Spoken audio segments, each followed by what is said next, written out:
Hello, hello, hello, and welcome to the Oasis. My name is Mike, and oh my days, I am so excited for today.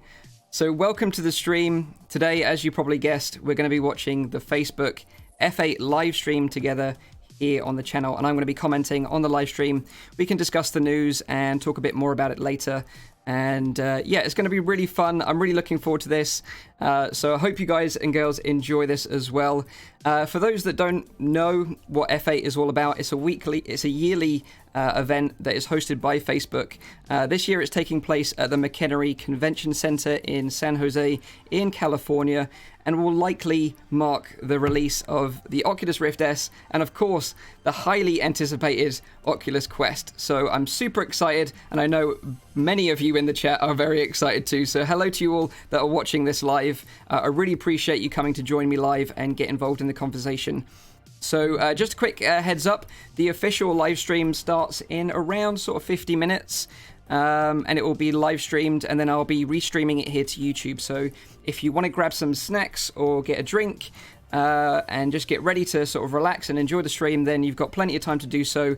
This is just going to be me kind of being a bit of a fluffer before the main event and warming you guys and girls up. So let's get into it. Anything could happen today. It's going to be super exciting. We could get a couple of new headsets releasing, or a guy on the Oculus Quest subreddit could end up eating a sock. So either way, it's going to be very exciting.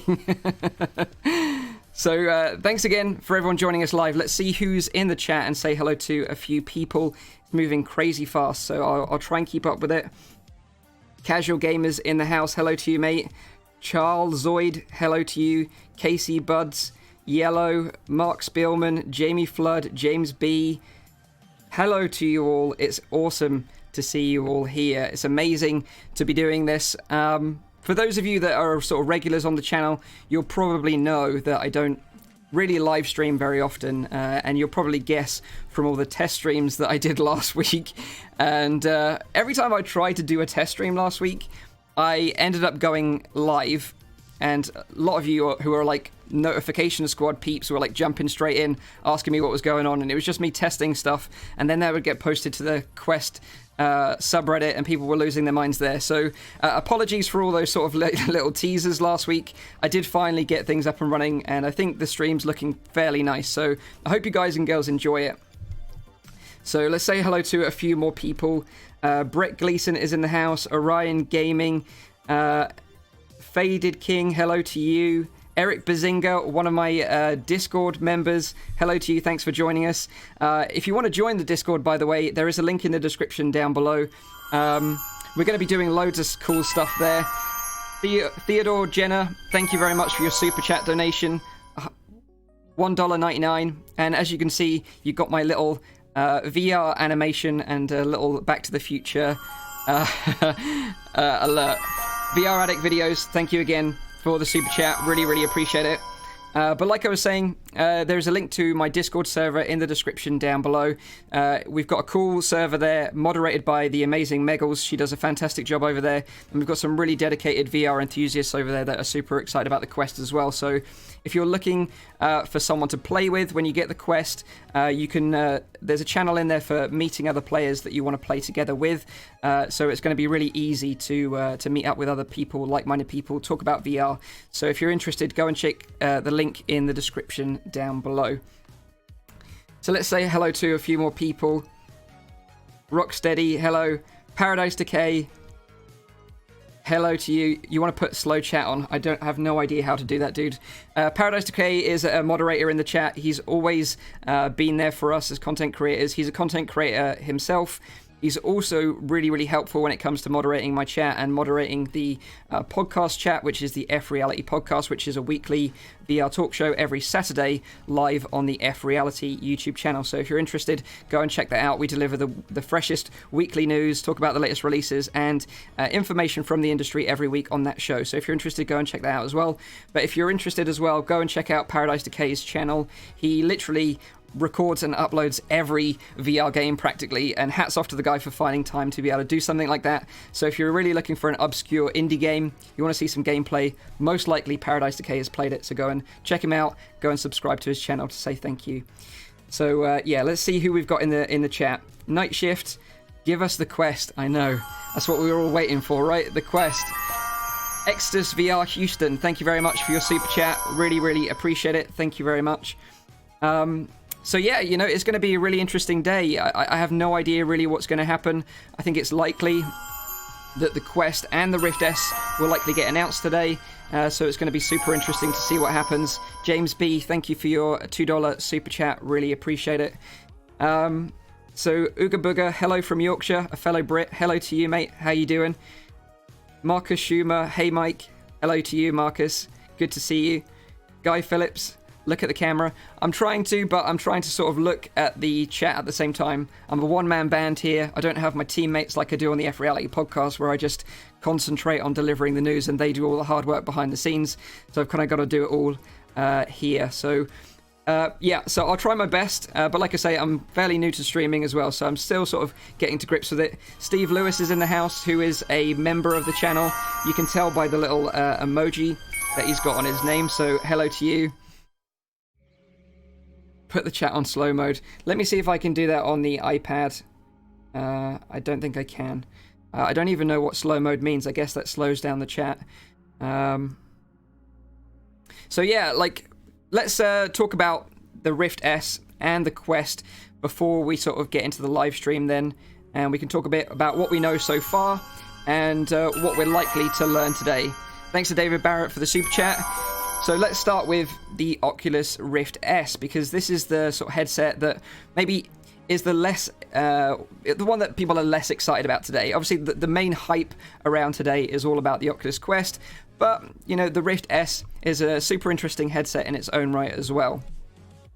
So let's talk a little bit about that, because what we know about the Rift S so far is that it's going to replace the Oculus Rift going forward. So the Oculus Rift is no longer available for sale on the stores, and the Rift S is the only headset you'll buy in terms of a Rift going forward.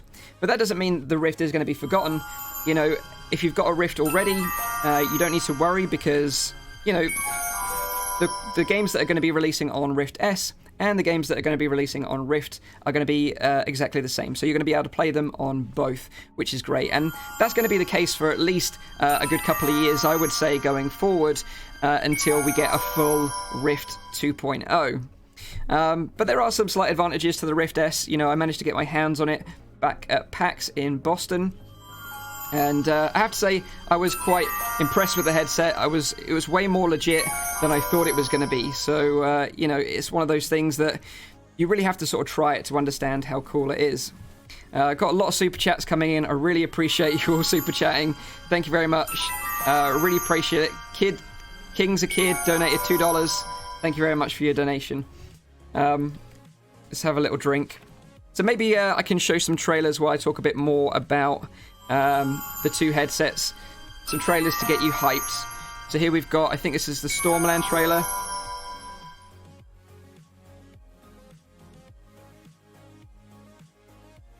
And this game, oh my god, I'm so excited for this game.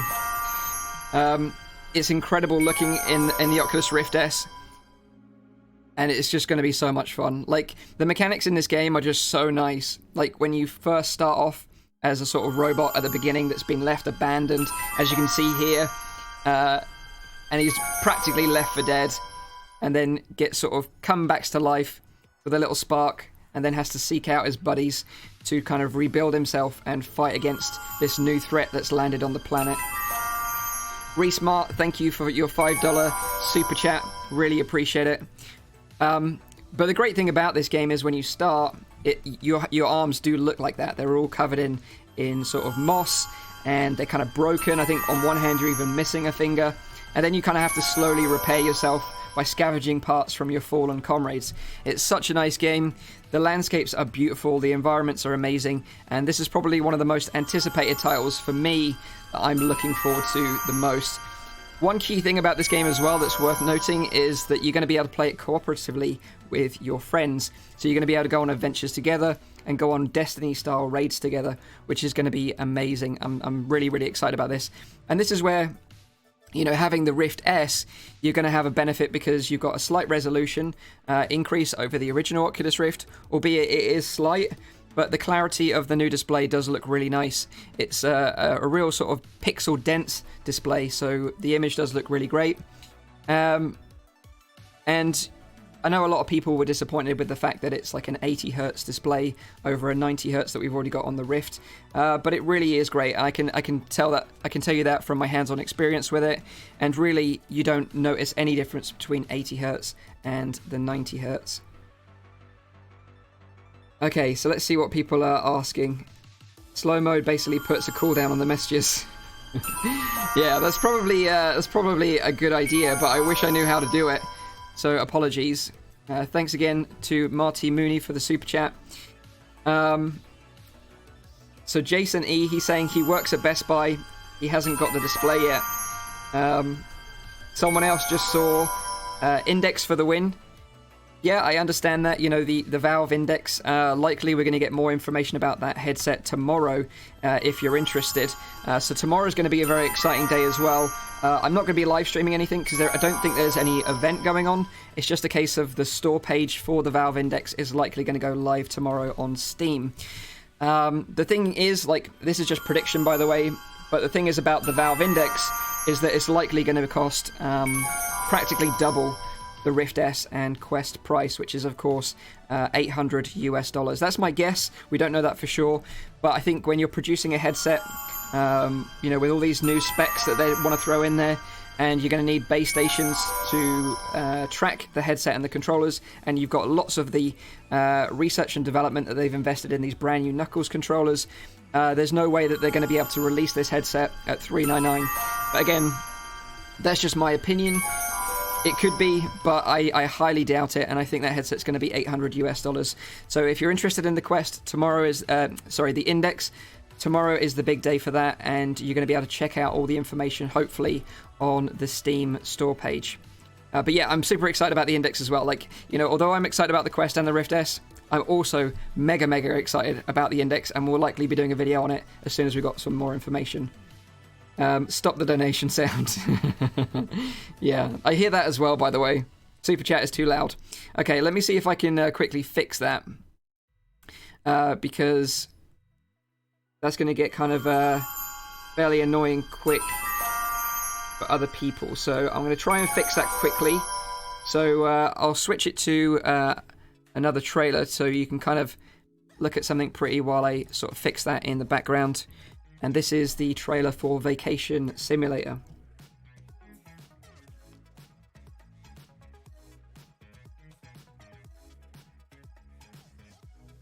If you haven't tried Vacation Simulator out, it's absolutely hilarious. It's so much fun. It's basically like going on holiday at home. So it is amazing. Here we go. Volume. I'm going to turn it right down to 5 or 6. There you go. The super chat should be fixed now. Thank you for letting me know that it was becoming a little bit annoying. If you need me to boost any audio levels myself or the stream once it starts, then just let me know and I can sort that out on the fly. So there you go. As you can see, that's a lot quieter now. Hubert Jan Versnell, thank you very much for your super chat. Really appreciate it. So let's see. Let's talk. Oh, Rage Sack is in the house. Hello to you, Rage Sack. He's saying Index hype. Yeah, I'm super hyped for it as well, man. $699 US is your guess. It would be a good price. It would be a good price. If they can release it for that price, then great. But yeah, I don't know. I think it's going to be more than that, to be honest. So people are just saying turn the sound off completely. So, okay, maybe I will do that. Let me just fix that now. Okay, so I've turned that off completely now, so you shouldn't get that notification anymore. But you'll still see it on the stream, which is the most important thing. Okay, so now we're not getting the buzzing sound every few minutes. Let's talk to you guys and girls a little bit.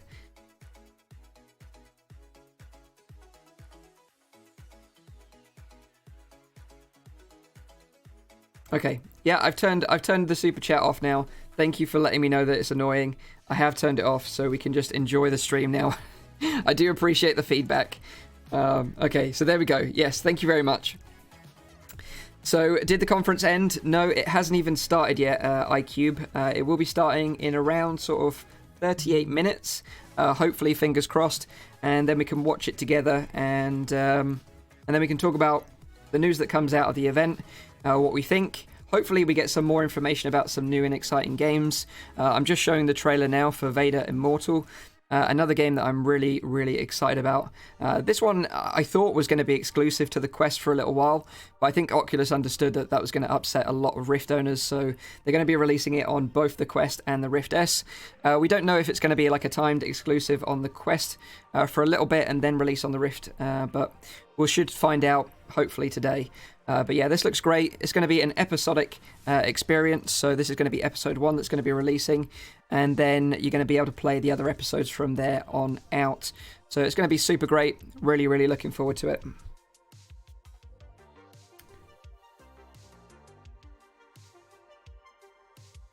Okay, so everyone's still hearing the chat sounds. That shouldn't be happening. Let me just see if I can fix that quickly.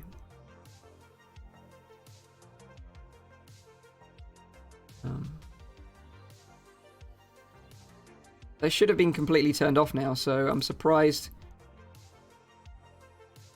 I'm surprised that you still are hearing it.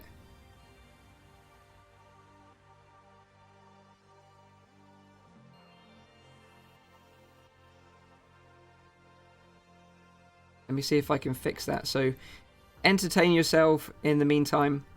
Let me see if I can fix this in the background, because I don't want to annoy you throughout the stream with those alerts.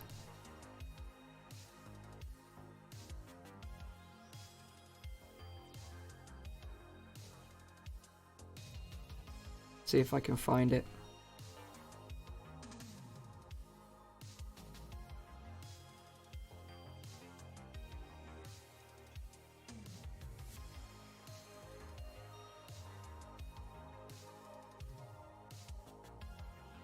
Okay, that should have fixed it now.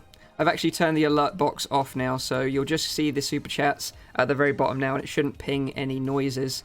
So if you do hear any more noises, let me know in the chat, and then I can fix it again. But I think that should be fixed now.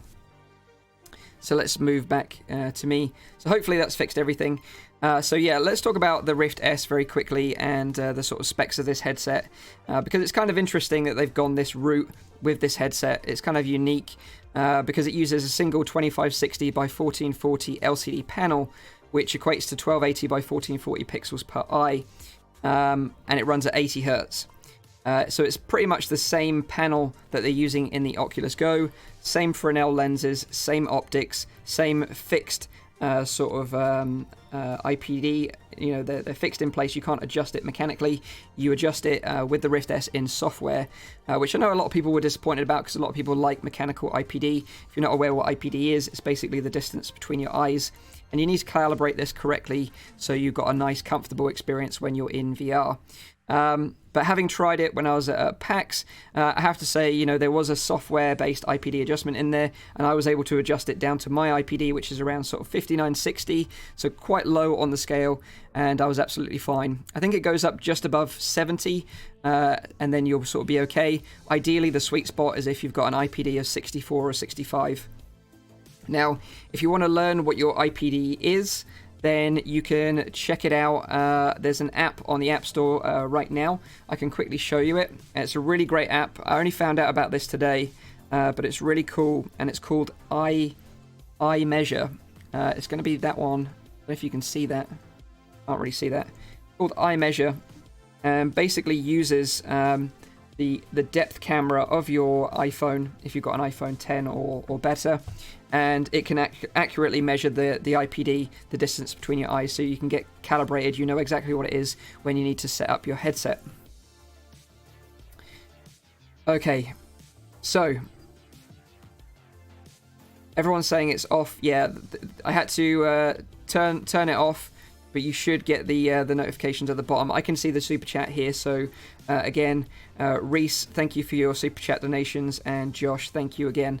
I had to turn off the super chat completely, because otherwise that noise was going to drive you and me completely insane during this stream. So yeah, thank you for letting me know that it was annoying. Okay. So yeah, in terms of the Rift S, let's talk about that a little bit more, because a lot of people were concerned about this headset. There was also a bit of negativity about this headset as well, which is understandable, because I don't think it was communicated particularly well what this headset actually was and who it was for, because it's not really a second generation Rift, it's more of a 1.5 Rift. And ideally, this headset is designed for newcomers, really, to make VR very accessible to them, so they can just take the headset out of the box and have a room scale experience without having to set up sensors or run long cables along their rooms for sensors mounted on the walls, or having to install like these USB expansion cards, which I happen to have 2 of now, and you can just get into a great experience straight away, which is, in my opinion, a step in the right direction. I think Windows MR was a good first step.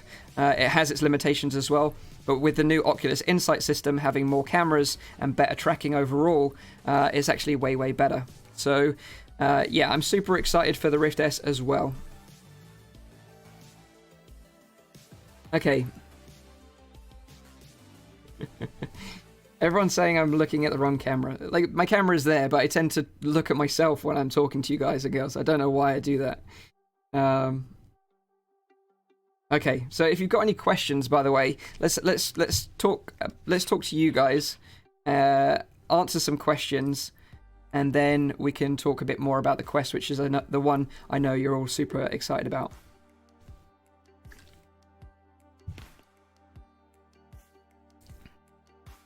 Wrong camera. So basically, for those that don't know, this camera here, this is my webcam here.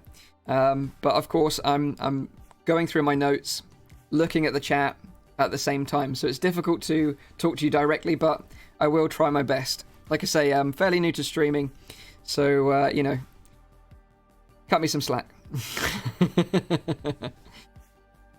So if you've got any questions, now's the time. So, Taco Kings, will you buy the Quest? Of course, absolutely, without doubt, I'm going to be buying the Quest and the Rift S. When does Facebook F8 start? It will start in around 30 minutes, I'm hoping. And I hope that I get the stream up and running okay, because I haven't had a notification yet to say when it's going to go live. Hopefully soon. Do you like the LCD panel of the Rift S? Yes, absolutely. I think the LCD panel on the Rift S is way better than people are saying it is. It's a really pixel-dense panel, and although it runs at 80 Hz, you really don't know the difference.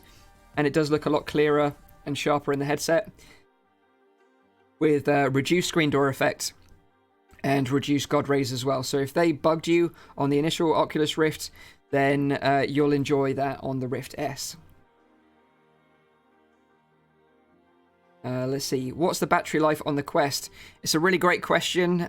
Something we tried to test when we was at PAX. But again, it was very difficult to test because we only had short sort of couple of hour time slots with the headset itself. I would guess it's around sort of 2 to 3 hours, maybe 4 hours at a push. But it could be more. And of course, I'll be testing that as soon as I get my hands on it here in the office, and then I can share that information with you guys and girls.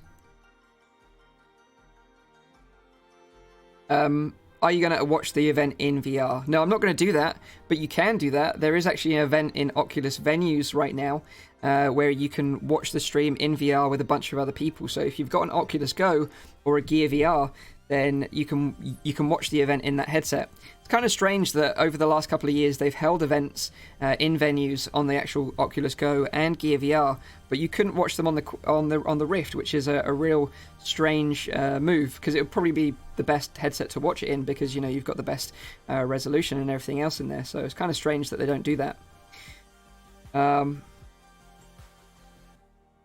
Let's see, any more questions?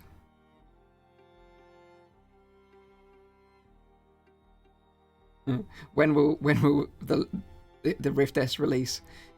Valve Index Store updated. Is it really, Ravesack, or are you just trolling me right now? Because I'm super excited about that as well. I'll be checking that out tomorrow, because I think that was the date that they said they were going to release all the information. But I have to say, if Valve dropped all the information today just before the F8 live stream, it would kind of be like an expert troll on their behalf. Charlie George has a really excellent question about the TPcast. Will that be compatible with the Oculus Rift S? It's a really great question. No one really knows right now, although the one caveat that I could see is that the Oculus Rift uses HDMI, whereas the Oculus Rift S uses the DisplayPort. So I think that could be the biggest issue when using TPcast with the new Rift S, just so you're aware. But of course there is DisplayPort 2 HDMI adapters that you could use, so potentially you could use it, but again, something I'll need to test once I get my hands on it.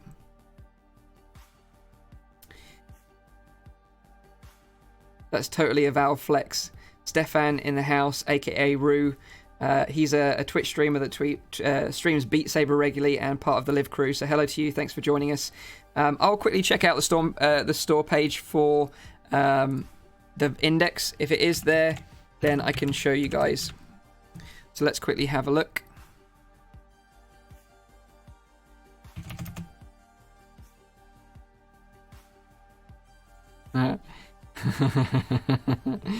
Okay, expert troll on your behalf, guys.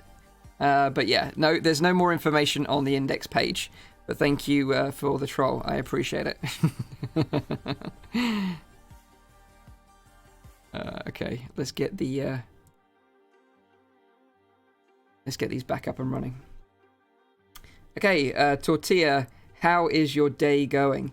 Yeah, it's going great. Thank you very much. I appreciate you asking. It's been a crazy one, I have to say. It's been a crazy week leading up to this event. Like I say, I don't stream very often, so I've been sort of trying to test this out, get this all up and running. But I think it turned out okay. It looks all right, I think, from my point of view. So I hope you guys and girls are enjoying it, despite the minor issues at the beginning with the alert box. Of course, now I'm showing the trailer for Beat Saber, which is coming to the Quest, one of probably the biggest titles for the Quest launch. We have no idea if this is going to be a bundled game or if this is just going to be, you know, a game that you buy separately when you buy the Quest. It would be a super smart move if it was bundled, but we'll have to wait and see. POX Tour, so the Rift S is using DisplayPort. Yes, it is. So you'll need a compatible graphics card that's got a DisplayPort available on it. Like I said, there are some HDMI to DisplayPort adapters out there, but we have no idea if they're going to work, and they're going to need some more testing. VR Derby, without Oculus sensors, do you think Rift S can do mixed reality gameplay? Yes, absolutely. I think that's going to be absolutely fine. The Live team, you know, I would imagine will have that covered fairly shortly after release. Maybe Rue in the chat can confirm that if it works or not. I have no idea. But I'd imagine it'll be possible. Thanks for streaming this, Mike. Can't wait to hear the Quest launch date. Little EMSP. Yes, same here. I'm super excited as well. Looking forward to find out when it's going to be released. The index has just been removed by Valve. Yeah, good troll. Okay, let's see. Get some mods in here. We should have Paradise Decay in here somewhere, who should be moderating the chat.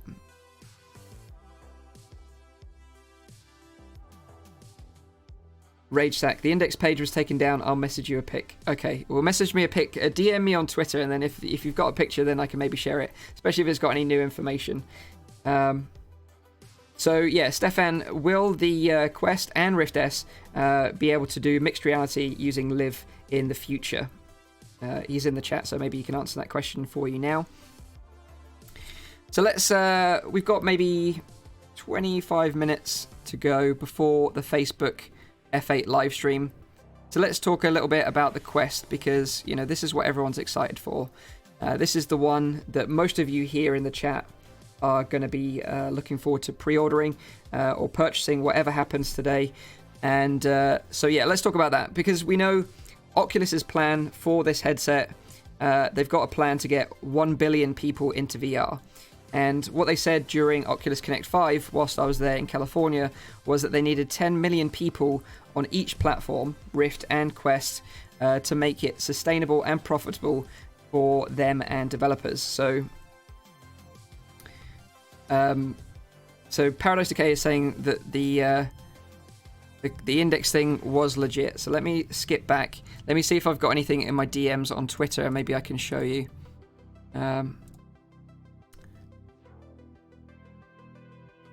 It looks like it's exactly the same though. Yeah, I haven't got anything else on my Twitter yet. So RageSack, if you're listening, send me the details on Twitter and maybe I can share the picture on stream. But until then, let's carry on talking about the Quest. So yeah, like I said, Oculus's goal is to get 1 billion people into VR. And I think, you know, this is one of the headsets that they're really hoping is going to help them do that. It's got some awesome launch titles that should be coming, like Vader Immortal, Superhot, Moss, Beat Saber, Robo Recall, Face Your Fears 2, Sports Scramble, Dance Central, Journey of the Gods, and Orbis Reborn. Hopefully during the live stream today we can find out some more games that maybe haven't been announced just yet that we can get excited about as well. What we do know is that the Quest is going to cost $399 for the 64GB model and $499 for the 128GB model. So let me know in the chat which one you're going to be going for. Are you going to be going for the 64GB or are you going to be going for the 128GB? I'd love to know. I think the real sort of difference is that the 64GB is going to be great for those that are, you know, just interested in playing games. Whereas I think the 128GB model is going to be great for those watching movies. So, you know, watching movies in VR is actually a really great experience, something that I would highly recommend because it's it's, you know, you're completely blocked off from the world around you. You're immersed into the movie. You haven't got the distractions of your dog or your cat or your spouse or your phone, which is of course a big distraction for us. You're just completely immersed in the movie, so it's a great way to watch movie content. So the 128 gigabyte one will be the one to go for if you want to watch movies in VR. Also, while I'm talking about watching movies in VR, watching 3D movies in VR is also an amazing experience that I would highly recommend. You can do this using big screen or virtual desktop, so hopefully both those applications will be available on the Quest, and you'll be able to do that and share it with others as well in big screen, which is going to be a really interesting experience. The thing is with watching 3D movies in VR is that it looks way better than watching 3D movies on a screen, like at the cinema or at home with a 3D TV. It just has that extra depth, and for some reason your eyes don't get strained as much. So if you're about to pick up a Quest or a Rift S, then I'd highly recommend checking out a 3D movie. And if you want one that I would highly recommend, that is Dredd, which is the Judge Dredd movie in 3D. It is really excellent, well worth checking out. So let's see what people are saying in the chat. Most people are saying that they're going to get the 64 gigabyte model. The 32 gigabyte model should do it. There's not going to be a 32 gigabyte model, unfortunately.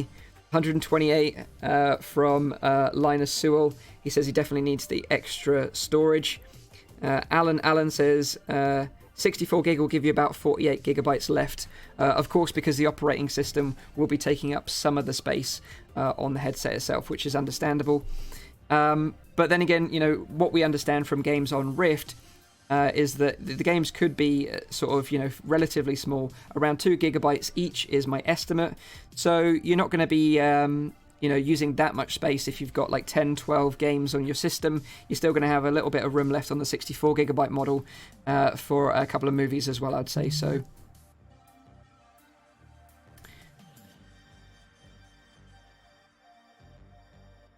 okay.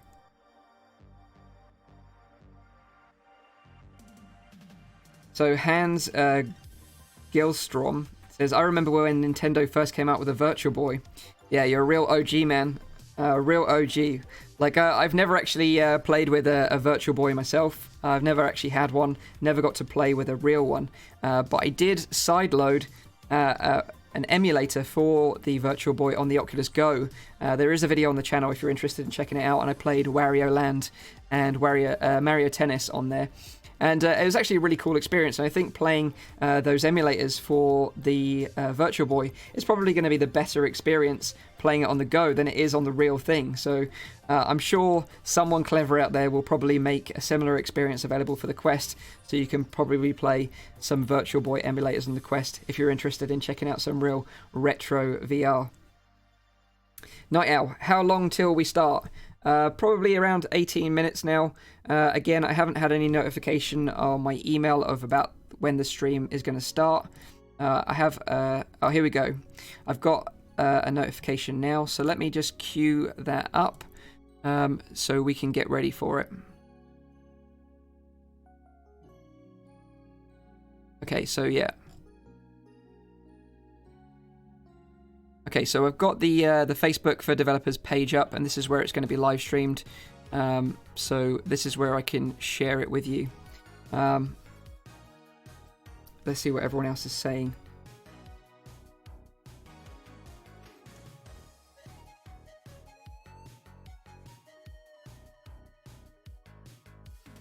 Okay, so let's see. What games are worth playing that are on both? So some of my favorite games that are going to be available on both headsets, both the Rift S and the Quest, are Superhot and Beat Saber. They're both excellent for VR newcomers, and you know, they're just so accessible and they're comfortable to play as well. And they're really great experiences. You know, Beat Saber, I don't think I'll ever get bored of playing that game. I still play it practically every other day now. And Superhot, you know, it's just a classic in my eyes. It's one of the first games I remember playing when the Oculus Touch came out, and it just absolutely blew my mind. It's kind of one of those games that when you first see the trailer for Superhot, you're a bit like, oh, this doesn't particularly look great. But it's one of those games that when you actually play it and you feel like you're that sort of Neo from the Matrix badass character, you really understand the power of VR, and it's how it can make you feel like a total badass. It's not necessarily what the game looks like.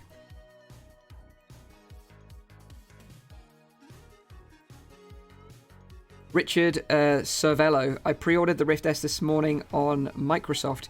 Yeah, I did see that it got kind of open early for pre-orders. It's kind of interesting that they did that, you know, because I don't know if it got taken down fairly quick afterwards, but they had some interesting numbers there about when the headset will be released. But again, we'll find out for sure in about 15 minutes' time. Vikings says, rip Brits, it's $399 in British pounds for the 64GB model, which is equal to $520 in the US. Yeah, it's the legit meaning of depression. Yeah, but, you know, if you're involved in tech, then this shouldn't come as a big surprise to you. You know, we've known this for many, many years, that us in the UK and Europe get screwed over when it comes to tech prices that come from the US. The price always gets translated equal in US dollars to British pounds, so we do end up paying more. Like you said, sort of like the equivalent of paying $520 US for the headset, but it is what it is. We've lived with it for many, many years now, so we'll carry on doing it.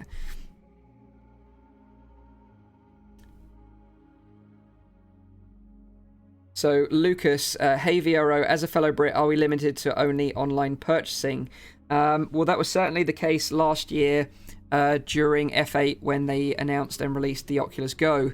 There was a lot of stores, obviously Best Buy being the biggest one, that had the Go available as soon as it was announced, and you could go to a store and buy one.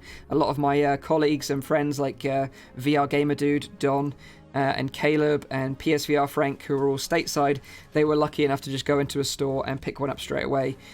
So yeah, unfortunately, if you're in the UK or in Europe, the best bet is to order via Amazon or order via the Oculus official website. Livestream is live. Okay, so let me just quickly check that out to see if the live stream is in fact live, and I can share that with you. So here we go. So it's not live yet, it's just showing a featured video. I can show you what that looks like. Let me just kill the sound. Here we go. This is kind of like the pre-stream trailer that they're showing up on Facebook right now. DNAM is Harry. Have I missed it? No, it's probably about to start in around 13 minutes. Paradise Decay, Mike, index specs in. So PD, if you've got the index specs, then DM me on Twitter, then maybe I can show the picture on stream. I'd really appreciate it.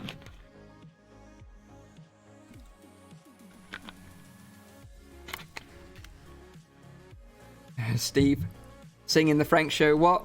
The Frank Show, come on. Yeah, absolutely, man. I miss his intro. He's now obviously a community manager over at First Contact Entertainment, the developers behind Firewall 0 Hour, which is a great game on PSVR, by the way, if you've got a PSVR. Steve Lewis, who's a member of mine, who wants to see a trailer of Mark Z? Yeah, well, he's going to be there. He's going to be a big part of this F8 show.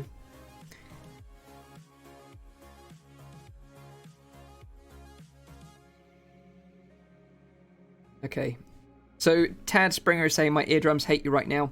Let me know if I'm too loud, by the way. If I am too loud, I can turn my voice down, but I think you're probably talking about the little clip that I just played from the Facebook trailer. It was a bit loud when I switched it over, so apologies for that. Valve Index is listed on Steam. Where are the index specs? Okay, let me just quickly have a look then, see if I can see the index specs. If I can, I will share them with you.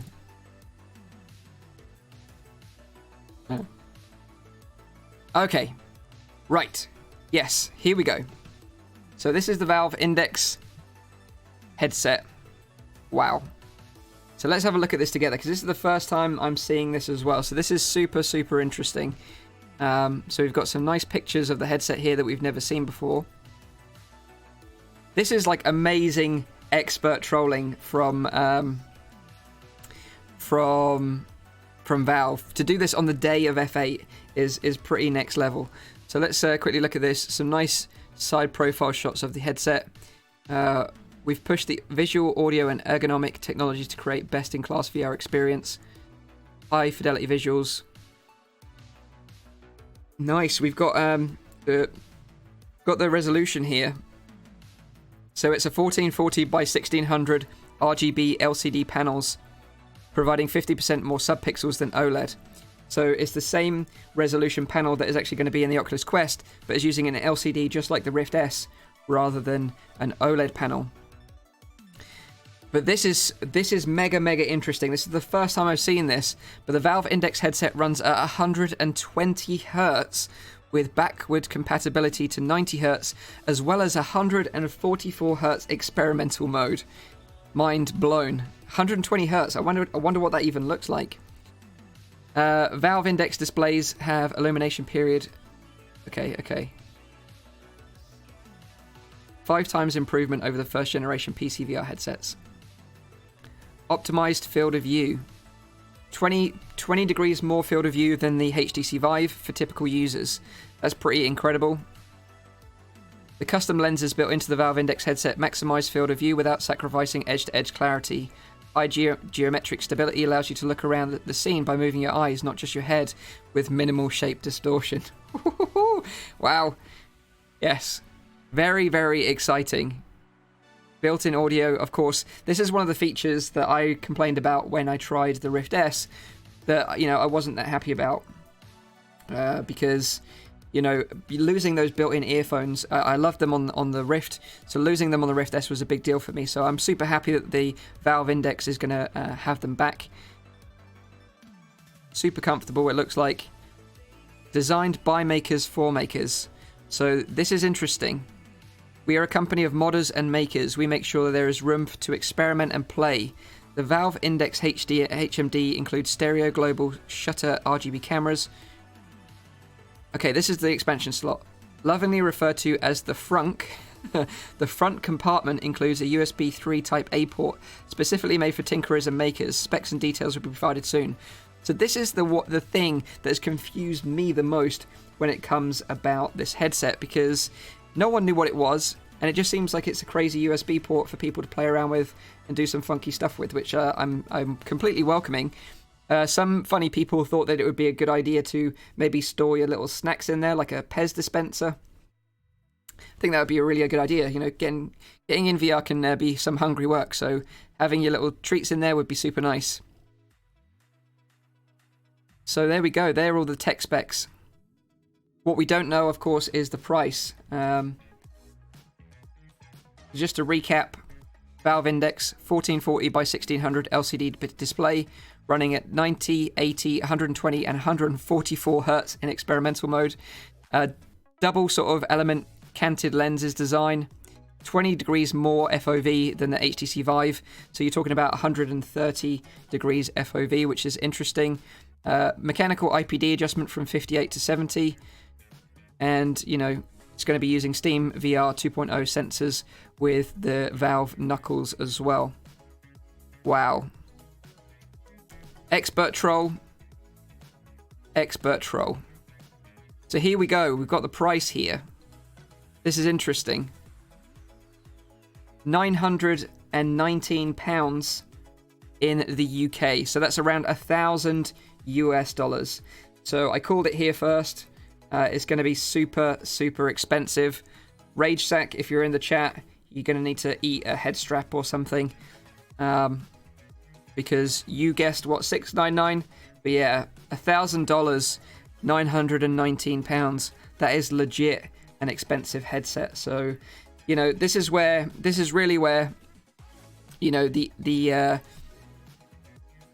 Rift S comes into its own, because it's going to provide a really enjoyable VR experience, but at $399 US. Not everyone has $1,000 to throw at a PC, to throw at a headset bearing in mind you're also going to need to have a really beefy PC to run this thing, which is also going to cost you about $1,000 and have the space to do it. So yeah, it's going to be really interesting. It's going to be, I can't wait to see what the general perception of that price is going to be, because I think that's way more than any of us anticipated it was going to be. I thought really sort of £800 was going to be the sort of the barrier there, the highest sort of mark in terms of what we would be willing to pay. But it'll be really interesting to see if everyone's willing to pay $1,000 or £920 in the UK. But again, one of the most important things that we haven't seen yet, of course, is content. Content is so important for a headset, and with Oculus investing a lot of money in AAA game development, they've really got it sort of sewn up.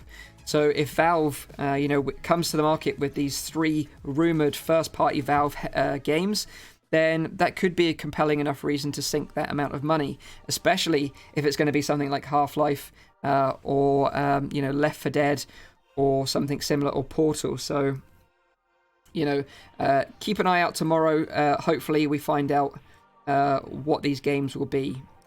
So we've probably got about 5 more minutes until the stream starts, so we can watch the conference together. So if you've got any questions, now's a good time. I can't believe that. I really can't believe that. I am absolutely gobsmacked. When you first started talking about it in the chat, I really genuinely thought you were trolling me. Yeah, really crazy. Really crazy.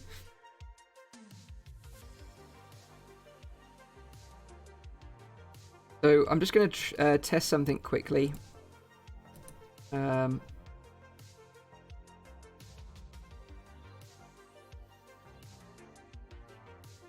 If I put that on. So just quickly put something back on. I've put the alert box back on for Super Chat. So if you do hear any notifications, let me know.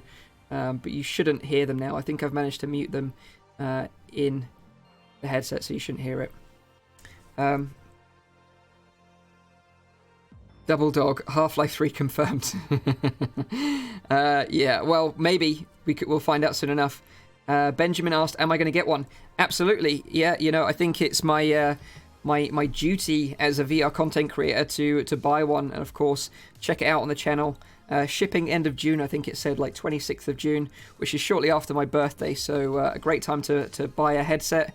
But of course, yeah, I will be buying one so I can showcase it on the channel and share my thoughts with you guys and girls.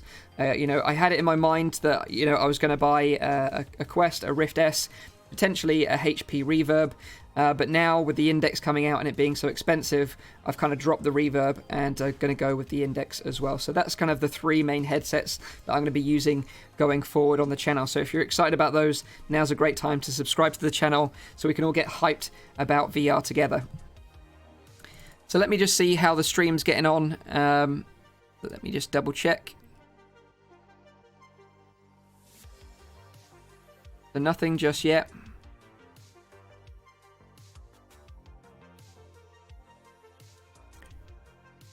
No, nothing's just yet. It's still running the little pre-roll here on the stream. So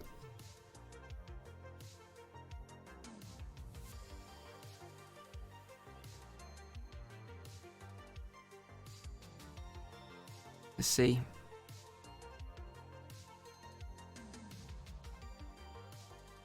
Here we got VR Chat, another title that we know is coming to the Quest that a lot of people are very excited about.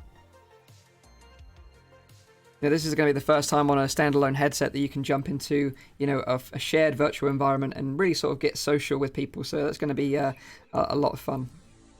Let's see if you've got any more questions before we start. Isn't this about Oculus, AJ Cruz? It's about VR in general, to be honest. We're all excited, obviously, for the Oculus Rift S and the Quest. Of course, otherwise you wouldn't be here watching this now. But I think, we're all VR enthusiasts. We don't pick sides as such. We're excited about everything that comes out in the industry. So, yeah, we're excited about the Index as well. So it was nice to share that, especially as, the information has literally just dropped. So it was cool to share that on the channel. Will you be able to use the Rift S with USB 2.0? Max Knight Plays asks. Well, we don't know, but I think it's likely that you're going to need USB 3.0, as that's the cable that comes with the headset. Will there any games be preloaded on the Quest when you first boot it up? I don't think so. So we'll just have to see about that.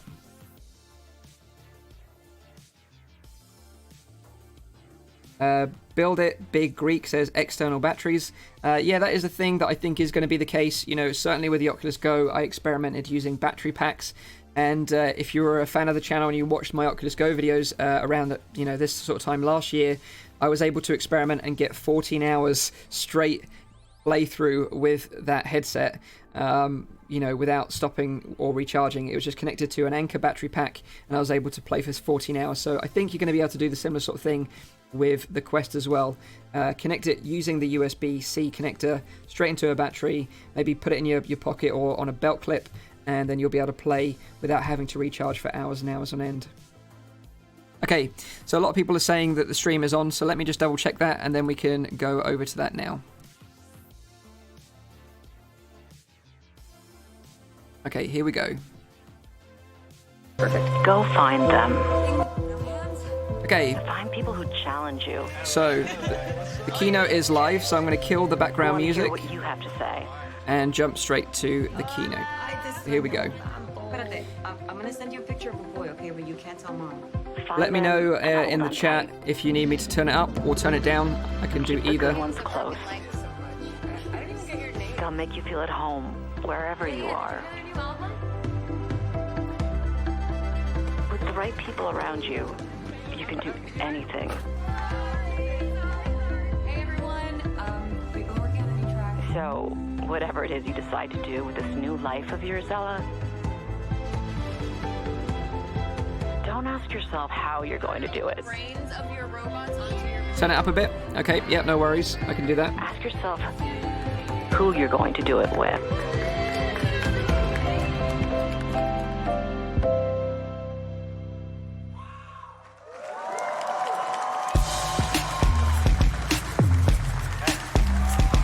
It's the Zuck. Hey everyone, welcome to F8. Today, we're going to talk about building a privacy-focused social platform. So, the basic Everyone's idea here hyped is about that, the VR stuff. in all of No our one cares lives, about the we have Facebook news. our public spaces, like our town squares, and we have our private spaces, like our living rooms. And in our digital lives, we also need both public and private spaces. And for the last 15 years or so, we've focused on building Facebook and Instagram into the digital equivalents of the town square, where you can do almost anything that you'd want with a lot of people at once. Or you can stay in touch with all your friends, meet new people who share your interests, start businesses, organize fundraisers for causes that you care about. For a lot of us, the first superpower that the internet gave us was the ability to connect with the whole world at once. Right? It enabled us to cross geographic boundaries, to form new kinds of communities that couldn't even exist before. It allowed emerging creators and entrepreneurs to find global audiences, and it allowed new ideas and movements to spread faster than before. But as our world has expanded, we face a new challenge. We all need to find our place in this much bigger world, and it can be hard to find and feel like you have a unique sense of purpose when you're connected to billions of people at the same time. Privacy gives us the freedom to be ourselves. It's easier to feel like you belong when you're part of smaller communities and amongst your closest friends. So it's no surprise that the fastest ways that we're all communicating online are private messaging, in small groups, and in stories. As the world gets bigger and more connected, we need that sense of intimacy more than ever. So that's why I believe that the future is private. This is the next chapter for our services. In addition to the digital town square, we also need a digital equivalent of the living room that is just as built out as a platform with all of the different ways that we want to interact privately, with messaging and small groups and sharing where the content doesn't stick around forever, simple and secure payments, private ways to share your location, and over time, lots of more different ways to interact privately. This needs to exist. And over time, I believe that a private social platform will be even more important in our lives than our digital town squares. So today, we're going to start talking about what this could look like as a product. What it means to have the center of your social experience be more intimate, what kinds of new experiences that can start to unlock, and importantly, how we need to change the way that we run this company in order to build this. Now look, I get that a lot of people aren't sure that we're serious about this. I know that we don't exactly have the strongest reputation on privacy right now, to put it lightly. But I'm committed to doing this well and to starting a new chapter for our products. And it's going to take time. I'm sure we're going to keep on unearthing old issues for a while, so it may feel like we're not making progress at first. But I think that we've shown time and again as a company that we can do what it takes to evolve and build the products that people want, including recently with stories and private messaging. So I'm confident that we can do this. And we plan to do this in the way that we've developed WhatsApp. Right? Start with the most important and private use case, messaging, make it as secure as possible with end-to-end encryption, and then build more ways for all of us to interact privately on top of that. And this vision is based on 6 principles. Private interactions. You should have simple, intimate spaces where you have complete confidence that what you say and do is private and clear control over who you're communicating with. Encryption. Your private communications should be secure. And end-to-end encryption prevents anyone, including even us, from being able to see what you share on our services unless someone in the conversation chooses to share it. Reducing permanence. You shouldn't have to worry that what you say or share is going to come back to hurt you later. So we're not going to keep around your messages or stories for longer than is necessary to deliver these services or longer than you'd want. Safety. You should expect that we're going to do everything that we can to keep you safe within our services, within the bounds of what an encrypted service is. So we're going to take the time to get this right and build safety in up front before we ship this platform. Interoperability. You should be able to use any of our apps to reach your friends. And you should be able to communicate easily and securely across these different networks and platforms. And finally, secure data storage. Because you should expect that we're not going to store sensitive data in countries where it may be improperly accessed, either because there's weak rule of law or because a government might try to forcibly get access to your data. So over the next few years, we're going to build more of our services around these ideas. And this is just a massive undertaking, right? So to do this, this isn't just about building features. We need to change a lot of the different ways that we run this company today. And we're doing this in a few ways already. First, we're committed to working openly, right? As we navigate these important trade-offs between these decisions and these important social issues. When I decided that we were going to move our private communication services to be end-to-end encrypted, I also decided at the same time that we were going to take at least a year to consult with experts and law enforcement and governments around the world about how to build the right safety systems in an encrypted environment, because there are new systems that we need to build. And there are real trade-offs between making your messages and private communications as secure as possible on the one hand, and our ability to prevent people from doing some bad things on the other hand. So I really care about getting this trade-off right. And this is a good example of how, a few years ago, we probably would have just rolled this out and then tried to adjust and address issues as they came up. But now we're going out and consulting with experts and trying to make sure that we get this balance right and building safety in up front. Now, second, we're taking a more proactive role in making sure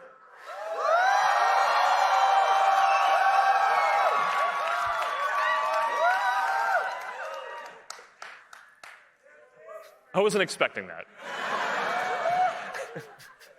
But I'm excited about it too. All right. Taking a more...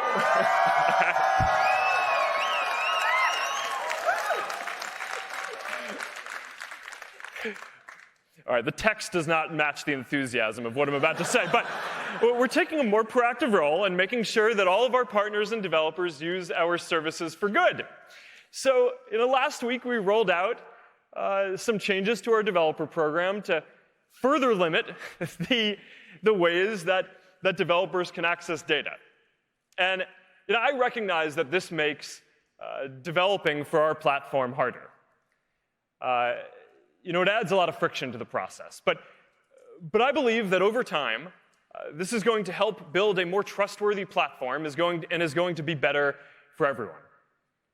All right, third, we're also building out a lot of deep technical infrastructure and replumbing the whole infrastructure that we build for this company to support this privacy vision.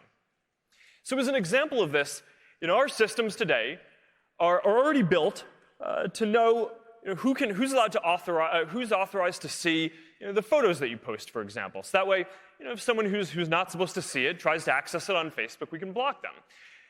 But now we're also developing infrastructure that knows how certain types of data are allowed to be used, so it can automatically block unauthorized uses in our infrastructure and prevent errors. Now, like a lot of other internet companies out there, we rely on engineers today to manually code a lot of these access rules into our systems. But we think that we can make this more reliable and more secure. So we're looking at ways in future computer languages and in future databases and systems that can encode privacy and data use principles as first-class concepts across our whole infrastructure. And this is going to take a long time. The infrastructure is very complex.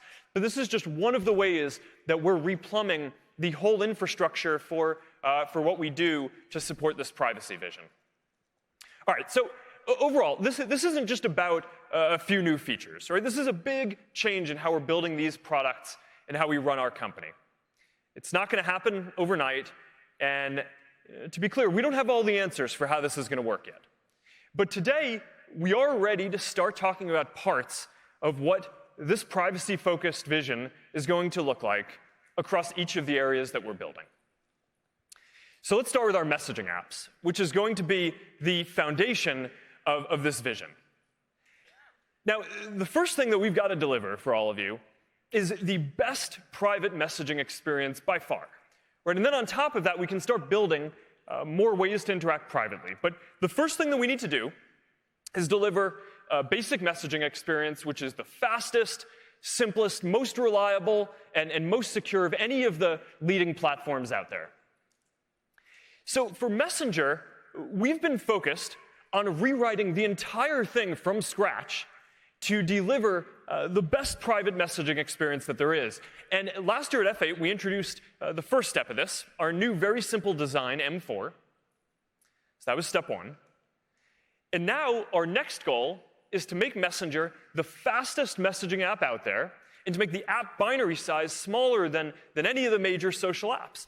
So we've been working on a project that we've called Lightspeed. And we've been working on this for a long time to rewrite the whole thing.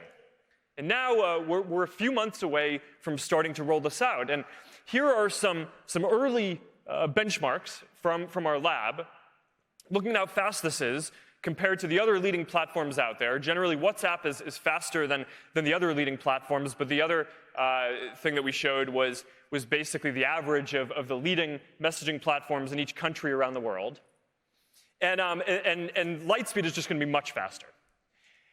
All right, so that's what we're doing on simplicity and speed. To be the most reliable, though, you need to do more than just deliver the messages consistently. Right? We need to make sure that the service is available everywhere that you are. And for a modern messaging experience, that means having a great desktop experience. So we've built a great new desktop app So you're going to be able to chat and video chat in a native app, not just the browser. And we are launching this on both Mac and Windows. And this is one of our top most requested features.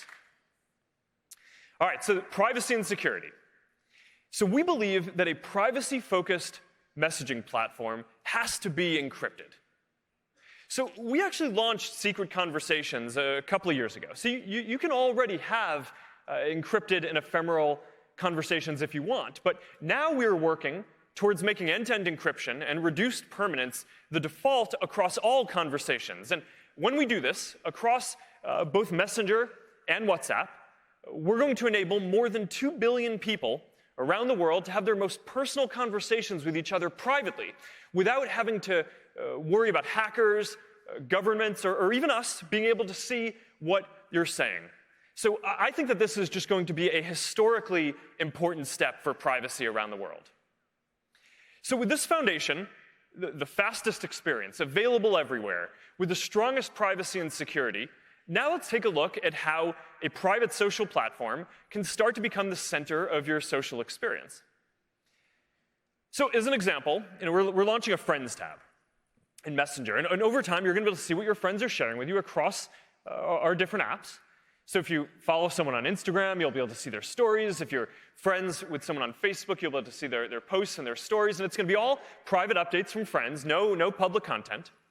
And this starts to give you just a sense of what is possible with interoperability between services and how a private platform can start to be more central to how you interact with friends. It also continues the trend that we've seen with stories where follow-on conversations are happening in private messages rather than public comment threads more and more. All right, we're also making video chat a lot better. We're launching the ability to co-watch videos with your friends. And this is an example of how video chat, which is just growing really quickly, is one of the basic ways that we all communicate privately, can start to become more of a platform for for more of the ways that we would want to interact privately with each other. All right, so now let's move over and talk about WhatsApp. So WhatsApp already has incredibly strong privacy and performance. So here, we're more focused on the next step, which is building out all of the ways that you would want to interact in the digital living room. So first is status. Right? And this is just the most popular ephemeral stories product in the world, even bigger than what we're doing with Instagram. And one of the reasons for this is that it's completely focused on delivering a private and intimate experience. It's all people you know. There are no public figure accounts that you can follow, and it's end-to-end encrypted. So we don't even see the content of the statuses that you post. Now, there's more to do here. We want to make sure that the experience continues to be focused on your closest friends and family, and not just whichever of your contacts happens to share the most. So we're working on ways to do more ranking of the content on the client side, which as we move more of our systems to be encrypted, that kind of work is going to be increasingly important across all of our apps over time. We've also built some ways to share your location privately in real time. And I use this, for example, with my family and my friends when we go skiing together. And we architected this feature so your location data is encrypted. So our servers actually never see your location as you're sharing it with your friends. It's very privacy protective. WhatsApp Business is also a big focus. Within a year, millions of small businesses around the world are using this to communicate privately with their customers. And now we're launching a new feature for this, product catalogs. So you're going to be able to easily see what is available from a business. And now this is going to be especially important for all of the small businesses out there that don't have a web presence and that are increasingly using private social platforms as their main way of interacting with their customers. All right, so let's talk about payments, because this is a part of the vision that I'm particularly excited about. Because when I look out at all the different ways that people interact privately, I think payments is one of the areas where we have an opportunity to make it a lot easier. That's among the most important things that we can do here. I believe that it should be as easy to send money to someone as it is to send a photo. So we're already testing this in India with about 1 million people. It's being used a lot, and the feedback so far is great. And we're already working on rolling this out in a number of other countries later this year. And you can take a look at what the basic experience is. And overall, payments and private commerce is one of the areas that I'm really excited about. And we're going to have a lot more news and things to talk about here over the coming year as we flesh this out more. So these are just a few examples of some of the experiences that we're going to be able to build here. And it's a look at how we're starting to bring this privacy-focused vision to life. Now, I started off today talking about how we all want to be able to communicate both publicly and privately. So now let's turn to Facebook and Instagram, the digital town squares, because as we focus more on privacy across our whole company, we're also focusing on adding more ways to interact privately across these apps as well. And here we're focusing on groups, we're focusing on stories, and more private ways to interact with businesses. Now, a couple of years ago, we changed our whole mission as a company to focus on helping you build community. Right? And the idea here is that our friends and family are always going to be the core of our social lives. But we all also need to belong to communities that share our values and interests, that support us, that help us, give us that sense of purpose, and that help us grow in the ways that we want. And I think that this matters even more today than before. Because in a world where people are joining fewer physical communities and there's less social cohesion, it's more important than ever to make it so that we can easily be a part of communities that are meaningful to us.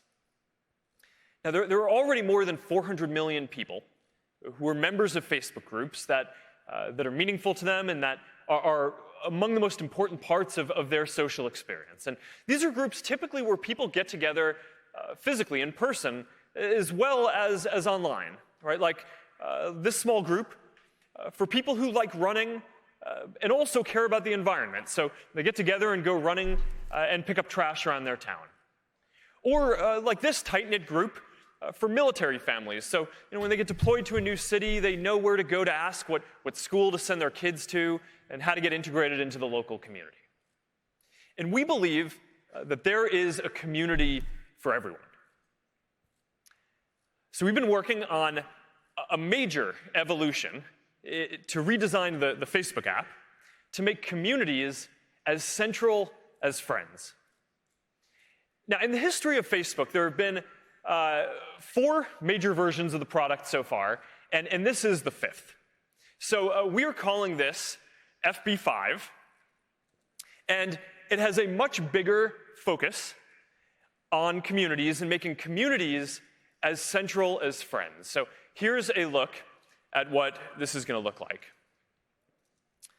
It's got a much cleaner look and feel for the app. It puts your private groups right at the center of the experience, and it's a much lighter design overall. The app isn't even blue anymore. All right, now, while we're at it, we are also rewriting the Facebook website completely from scratch and redesigning it to make it much faster and cleaner as well. This one is coming a little later this year, but here's a preview of what it's going to look like. Now, across both of these, there's a lot of new work under the hood, right? And this is more the sum of hundreds of details rather than just a few major changes. But overall, we've made it a lot easier to find and connect to the groups that you're going to be interested in. Much better suggestions, better browse and discover tools. There's a new groups tab that puts all of your communities in one place.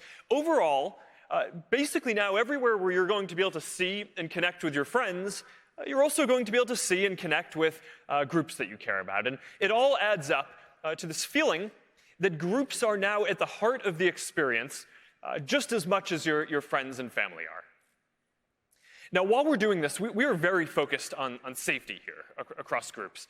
And while we're recommending groups for people to join, we're very focused on making sure that our recommendations and discovery surfaces aren't highlighting groups where people are repeatedly sharing misinformation or harmful content, and we're working hard to completely remove groups if they exist primarily to violate our policies or do things that are dangerous. So that's just been a very big focus for us here. Now, there's also a lot more to communities than just groups. And there are lots of different ways to interact with the people in the communities that you care about. A lot of them are private, around events, around games, around dating, or other ways to meet new people. There's a lot more to FB5, and Fiji is going to come out a bit later to walk you through all this in more detail. But overall, this is the biggest change to the Facebook app and website that we've made in the last 5 years, since we made the whole thing native and a lot faster. And as a symbol of this, we're not just updating the look and feel, we're also updating the Facebook icon and refreshing it for the first time since I can remember, to make it a bit more lively and modern. So there we go. And I'm excited to get this app in all of your hands. We're shipping this today. And so we're going to start rolling it out, and everyone in the U.S. is going to be able to get it today, and a couple of other places, and we're going to roll it out across the rest of the world over the coming weeks as well. So, all right, now for Instagram, let's move on to Instagram. Hopefully we get some VR news soon. Hopefully. Very focused on adding more private interactions to what is generally a core staple of our digital town square here. And here at Instagram, we're mostly focused on stories, which are generally more privacy protective since they're more ephemeral than posting into feed permanently. And we're also focused on payments and interacting with private interactions with businesses. So let's start with shopping. One of the interesting challenges with shopping, either online or offline, is that a lot of the way that we browse is in public. But then when we actually go to do a transaction, that's a very private interaction. So we think that there's an opportunity with Instagram to marry these two experiences together and make them both better. Now, we know that a lot of us already use Instagram to find things that we're interested in, and we think that there's an opportunity to do just a lot more here. So we're launching today a new shopping channel in Explore. So you're going to be able to browse things that you may want to buy or are interested in. We're continuing to roll out checkout. So you're going to be able to buy from more and more brands from directly within the app. And we're also announcing that we're adding a new way for people to buy directly from creators too. So that means that you're going to be able to support the people who are making the stuff that you love. And I think that that's going to be a pretty big deal. All right, now moving along to stories, as more of our sharing moves to stories and becomes more ephemeral and impermanent, we're building more features on top of stories as well. And there are two that I'm excited to talk about today. The first is that we're making the camera a lot better. We're adding a new create mode, we're calling it, which makes it so that when you're building a story or starting a story, you don't need to start with a photo or a video anymore. You can start by just bringing stickers or drawing or putting text. So that's a pretty big change to how stories has worked so far. We're also launching donation stickers. So you're going to be able to create fundraisers in Instagram for causes that are important to you and that you care about. And this is another example of a feature that is going to benefit from greater interoperability between these different networks, so you can reach, with the fundraisers that you create, all of the different people you know across our different apps.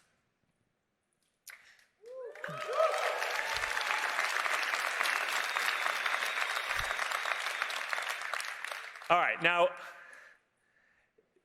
we mostly talked so far about our mobile apps and what's possible to build on phones in the current generation of computing. But we're also very focused on building technology to shape the next generation of computing, to make it more human, more designed around the ways that we all naturally interact with each other, and now also more aligned with this privacy-focused vision for the future. So I think that augmented and virtual reality have the potential to create much more personal and intimate experiences. With VR, you feel like you're actually right there, present with someone, even physically they're in a completely different place somewhere halfway across the world. And with AR, instead of you having your face in your phone and someone else having their face in theirs, now the computing environment is going to put digital objects in the real world that you're going to be able to both interact with and actually be present together. So 2 years ago at F8, we talked about how the camera was going to be the first AR platform. And in the last year alone, more than 1 billion people have used AR features on Facebook, Instagram, Messenger, and Portal.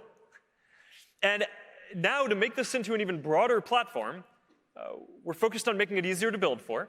So today we're announcing that we're bringing the Spark AR Studio, and we're supporting both Windows and Mac. And we are also Give us going the to VR open news. our AR beta for Instagram, so everyone is going to be able to this build wait for is so it. painful. I can only imagine what you're going through in the chat. Hold strong. Now, one of my favorite The wait uses will be of worth AR it, so far, I hope. I have to say, is on Portal. Now, if any of you have kids, or have seen kids using masks or story time on Portal, you probably know what I mean. This is a photo of my mom reading Three Little Pigs to my daughters, and Portal has turned her into a wolf as she's huffing and puffing. So this is one of the reasons that I think Portal has done better than we expected. Right? It helps people feel together and have these intimate experiences. Even when you can't physically be together, you can feel like you're together. So building on this, I'm excited to announce that we are going to launch Portal internationally. We're starting in Canada in June, and we're going to be rolling it out across a number of countries in Europe coming later this fall. I've never even heard of Portal before. Have you guys ever heard of Portal before? And as part of this, of course, it's really important that we bring WhatsApp to Portal. So we're doing that. So now you're going to be able to make video calls on both WhatsApp and Messenger on Portal. And you know what that means? That means that we are bringing end-to-end encryption to all video calls on Portal. So now you can be sure that when you're having conversations with your friends and family, everything stays between you. Everyone, the slow clap in the audience. All right, now the last area that I want to talk about today is virtual reality. Hell yeah, you do. Come on. Come on, Zuck. Pull it out of the bag for us. Come on. This is going to be a big year for VR. Hell yeah, it is. Because we are shipping 2 new products. Yes. Oculus Rift S, Woo. which improves on the original Rift, a higher resolution display, better optics, inside-out tracking. And of course, we're launching Oculus Quest, the all-in-one headset that we've all been waiting for with no cables Hype and train. full freedom of movement. Hype train is pulling into the station, everyone. So, these are a real step forward.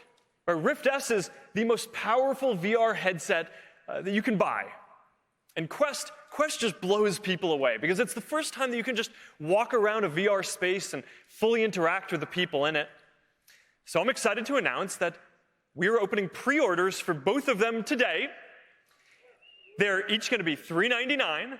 They're going to start shipping within a month on May 21st. Ooh. Shipping May 21st.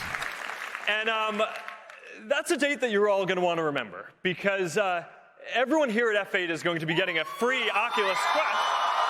Whoa!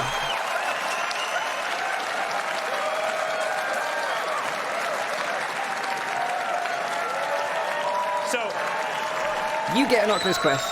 You get an Oculus Quest. You get an Oculus Quest. He's doing the whole Ellen thing.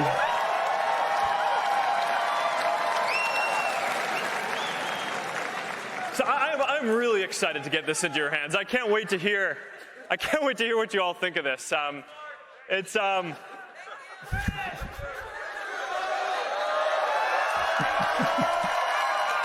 Everyone's pretty hyped about getting a free Quest.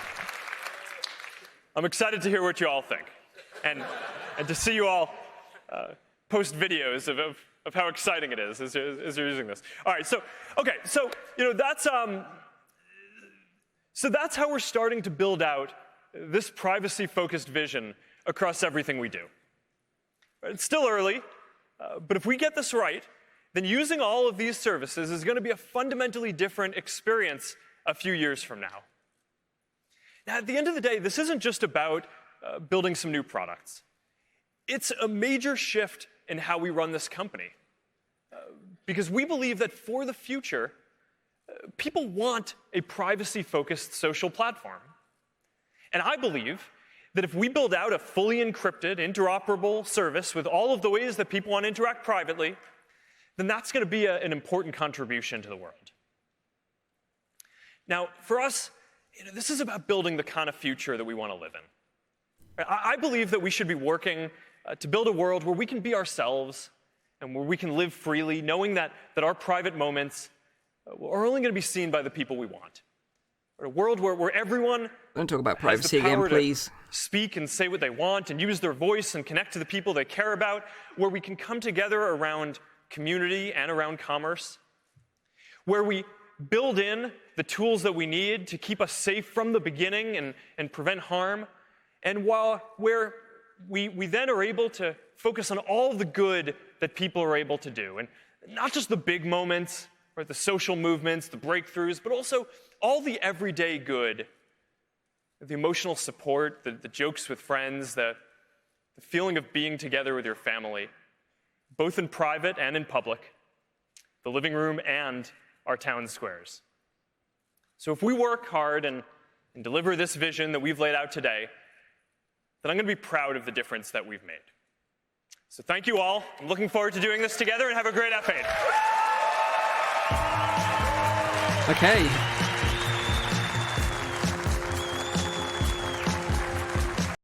So that is F8 so far. Let's see, I don't know if there's more to this. Let's see if there is actually more to this. Or this looks like a lady from Messenger. Let me just quickly check, just make sure we're not... Building new experiences that meaningfully improve people's lives. I think it's all about Messenger, so I think we'll sort of cut the stream there. We can talk a little bit more about the news. So, of course, what we found out there is that the Quest and both Rift S are available for pre-order today and will be shipping on the 21st of May. I know a lot of you out there, I can see in the chat, are pretty disappointed with that. Although on the flip side, there will be a guy on the Oculus Quest subreddit that is going to eat a sock, so maybe we can go and dial into him live and see that sock eating live on the show. But let me know what you think in the chat. I'd love to know what you guys are thinking right now. Okay. The chat's going a bit crazy right now, so it's difficult for me to keep up and get the music back on. So we've got at least some tunes to listen to while we talk about it. So let's go here.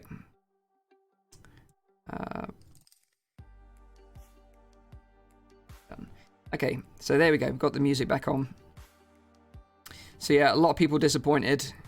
But then again, you know, at least we've got a date now. We've got a date. We know what to do. We can focus on that date. We know what the games are going to be coming out. We can just decide which headset we want, put our pre-order down, and it will be shipping on the 21st of May. So Leman asks, do I think the Quest or the Rift S will be better? Well, it really all depends. They're both going to be amazing headsets, for sure. But it depends what situation you're in. If you own a VR-capable PC, then the Rift S is the one to go for. If you don't own a VR-capable PC, then of course the Quest is the one that you want. That's the big sort of difference between the two. In terms of the experience that you can have with both of them, you know, the Rift S is going to be looking better and is going to have more complex games because it's powered by a PC, whereas the Quest, of course, is powered by a Snapdragon 835 processor. So, you know, you're not going to be able to get much out of it. So someone's just told me in the chat that Nathi has one, and yes, I can confirm I do have both the Quest and the Rift S here right now. So let me just show you the boxes. So that is the S. That is the Quest. So they're both here right now.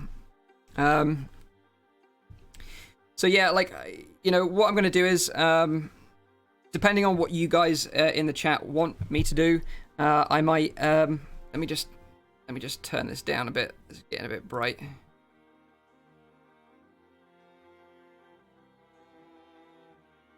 So there we go. We can turn that down. That's a bit better. So what we can do, we can unbox one of them live if you want. We can unbox the Rift S, unbox the Quest, whichever one you want to watch. I've got a camera set up to watch an unboxing live, so if we switch to this camera here, I can show you exactly what we got going on. So there is the Rift S.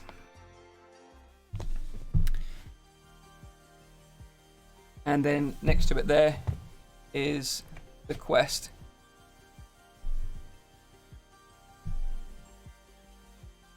So, yeah, let me know in the chat which one you want me to unbox first. I can show you what comes in the box. Of course, I'll be doing other videos later on to show you how to set them up. And we can sort of go from there. The chat is going a bit crazy, so it's difficult for me to sort of see what you guys and girls want. I appreciate the news that came out today is a little bit disappointing. But, I'll try my best to keep you guys updated with all the information I know about both of these headsets over the coming weeks. So you'll be really informed about what accessories you're going to need to use to get the best out of your headset and much, much more. Okay, so let's go with the Rift S first, and then we can move on to the Quest in a little bit. So I have opened the Rift S already. I have been trying it out for the last few days, and I can say it's a really great headset. I'm just going to move my mic so you guys and girls can hear me still. So hopefully you can hear me okay here. And then what we're going to do is I'm going to kind of unbox it using this camera here. So I hope you like the view here. I set this up specifically today. I've never done this before live. So let's sort of like slip that off. And we can see the Oculus box there. If you just want to quickly look at the back of the cover of this before we get into the box itself, you can see that it's got Stormland, Beat Saber, Loner Echo, Defector, Google VR, and Asgard's Wrath. Of course, the ones I'm most excited about are Asgard's Wrath, Defector, and Stormland. All amazing games. But yeah, that's the little sleeve that comes on the box. So let's get that out of the way and get into the box itself. So it just flips up at the front, or is it at the back? Got it the wrong way around. Oh, here we go, yeah. And we can open it up, and I can show you the headset. So the box for the Rift S is, all it's got in it basically is the two controllers and the headset. So if I get one of the controllers and sort of show it to the camera here, I can sort of show you. So as you can see, these are the brand new Oculus Touch controllers, and you can tell that they're different from the original Oculus Touch controllers because they have this tracking ring on the top here, which is used for the Oculus Insight tracking system.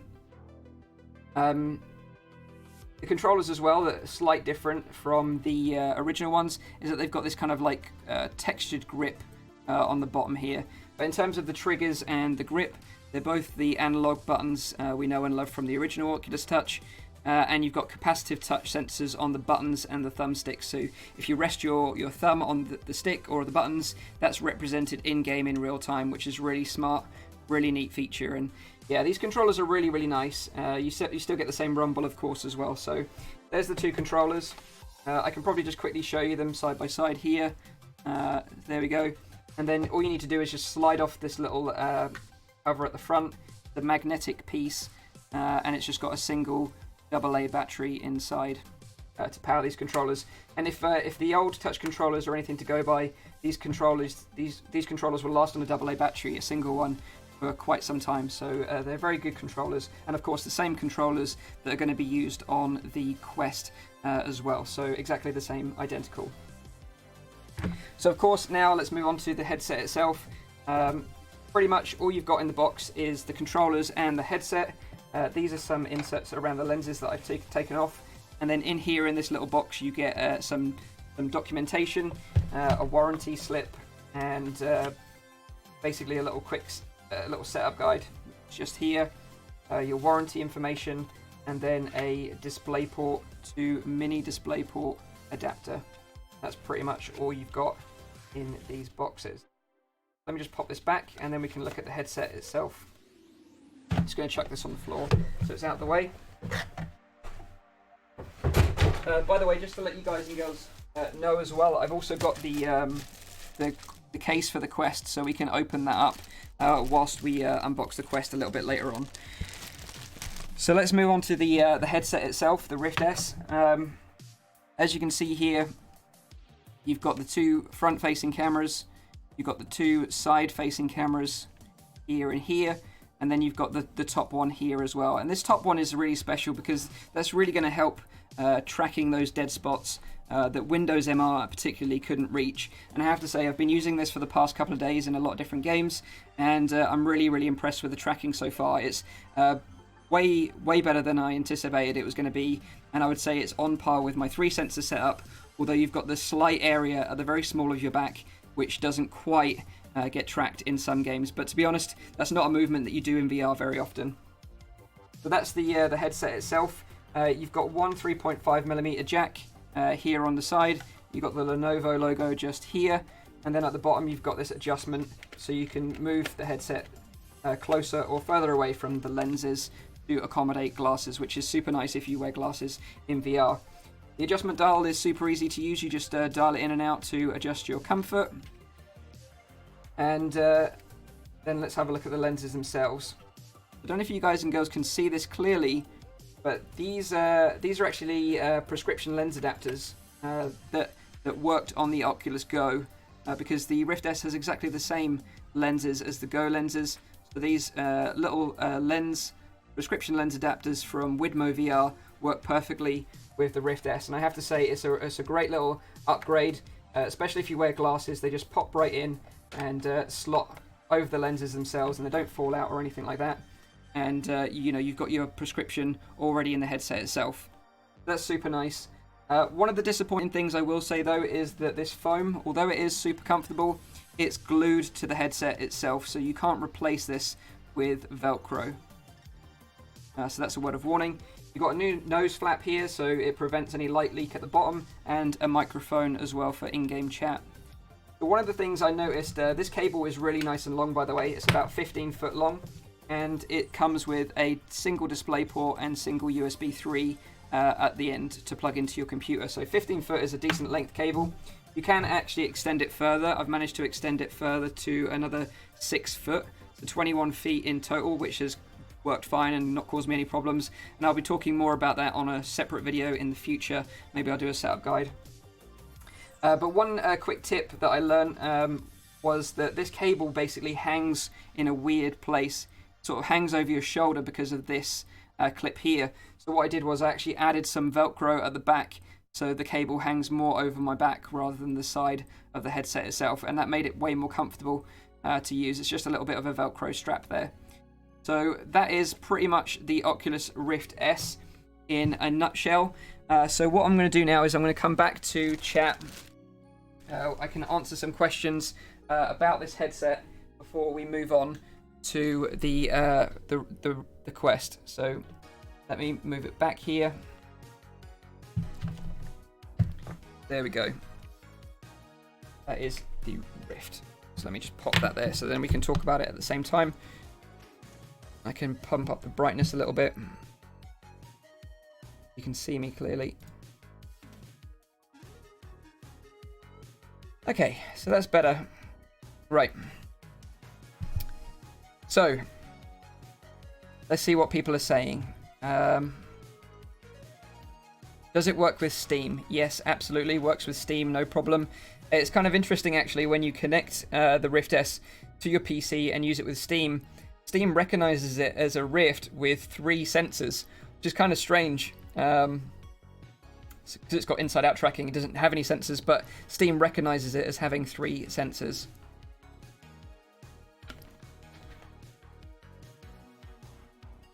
Below Arizona asks, is it as comfortable as a Rift?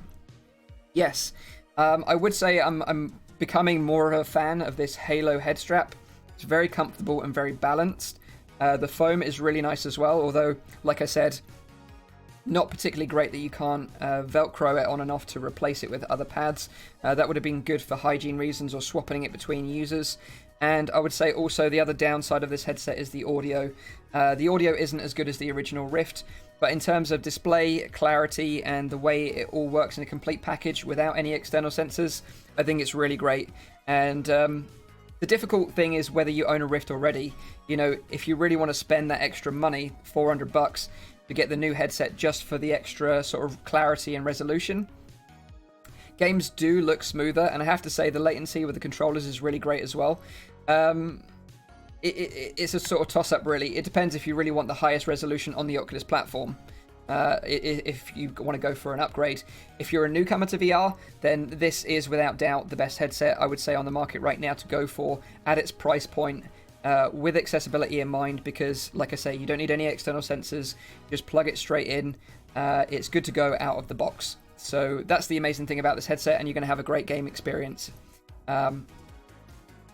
Mr. Atheist asks, can you add sensors to eliminate blind spots? No, it doesn't have any tracking dots on the headset, so you can't use external sensors in addition with this headset if you already own a Rift already and you've already got like a sensor set up in your room. Peter Caddock, does 80 Hz noticeable? Absolutely not, and I think it's one thing I was super surprised about. Moving between 90 Hz and 80 Hz isn't a particularly big leap, and you really don't notice the difference. What you do notice the difference in this headset compared to the original Rift is that the increased clarity of the display, the reduced screen door effect, and reduced God rays. The image actually in the headset is really, really nice. It is a slight increase, but it's a nice increase. So if you imagine getting an iPhone 3G back in the past and then upgrading to a 3GS, the upgrade is incremental. It's the same with this headset. The upgrade is incremental. There will be some benefits that appeal to some people. There'll be some that just don't appeal to some people. Like the audio will upset some people and they won't think it's a worthy upgrade. But overall, I think it's a really solid package, and it will be the headset that I'll be using moving forward. And again, I would say that this headset is really designed for newcomers in mind, because it makes it super accessible to them in an easy package to use. So let me know. So quickly, someone's talking about the index as well. As we discussed before the conference, with the index pushing its refresh rate to 120 Hz up to 144 Hz experimental, it's really going to be interesting to compare, the Rift S to the index running that higher refresh rate and seeing if it's noticeable. I'm sure the impact in the actual headset itself will just be that everything will seem much smoother and clearer. So it's going to be a really interesting experiment. Like I said, I'm going to be ordering the index and getting it here in the office, so I'll be able to compare them side by side in the future. If you've got any more questions about the Rift S, let me know. Chris Slusher says, just about my Rift S and pre-ordered it. Nice. I think you're going to be super happy with this headset. Quest, come on, everyone want to see the Quest now. Okay, so let's move on to the Quest unboxing. Everyone wants to see the Quest, of course you do. That's what you're most excited about, so let's move on to that right now. Let's move on to my other camera. Get some light up in there, and of course, here we go, the Oculus Quest.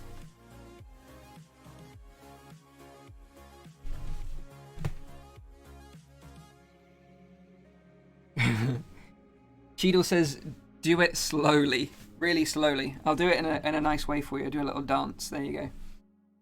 So this is the Quest. The Quest comes in a much smaller box than the Rift S. Really streamlined. Looks really nice with this black with the purple accents.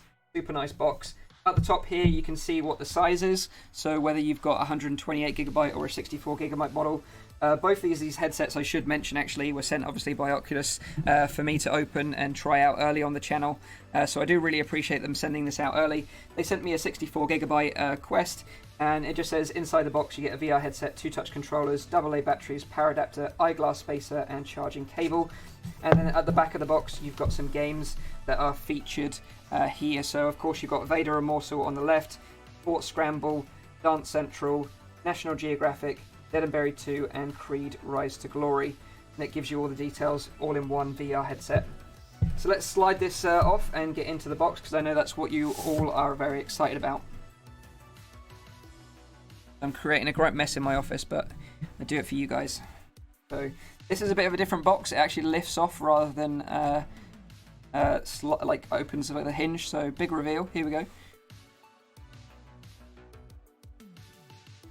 And as you can see in the box, you've got a little box here which has got your bits and pieces in, so we can check that out first.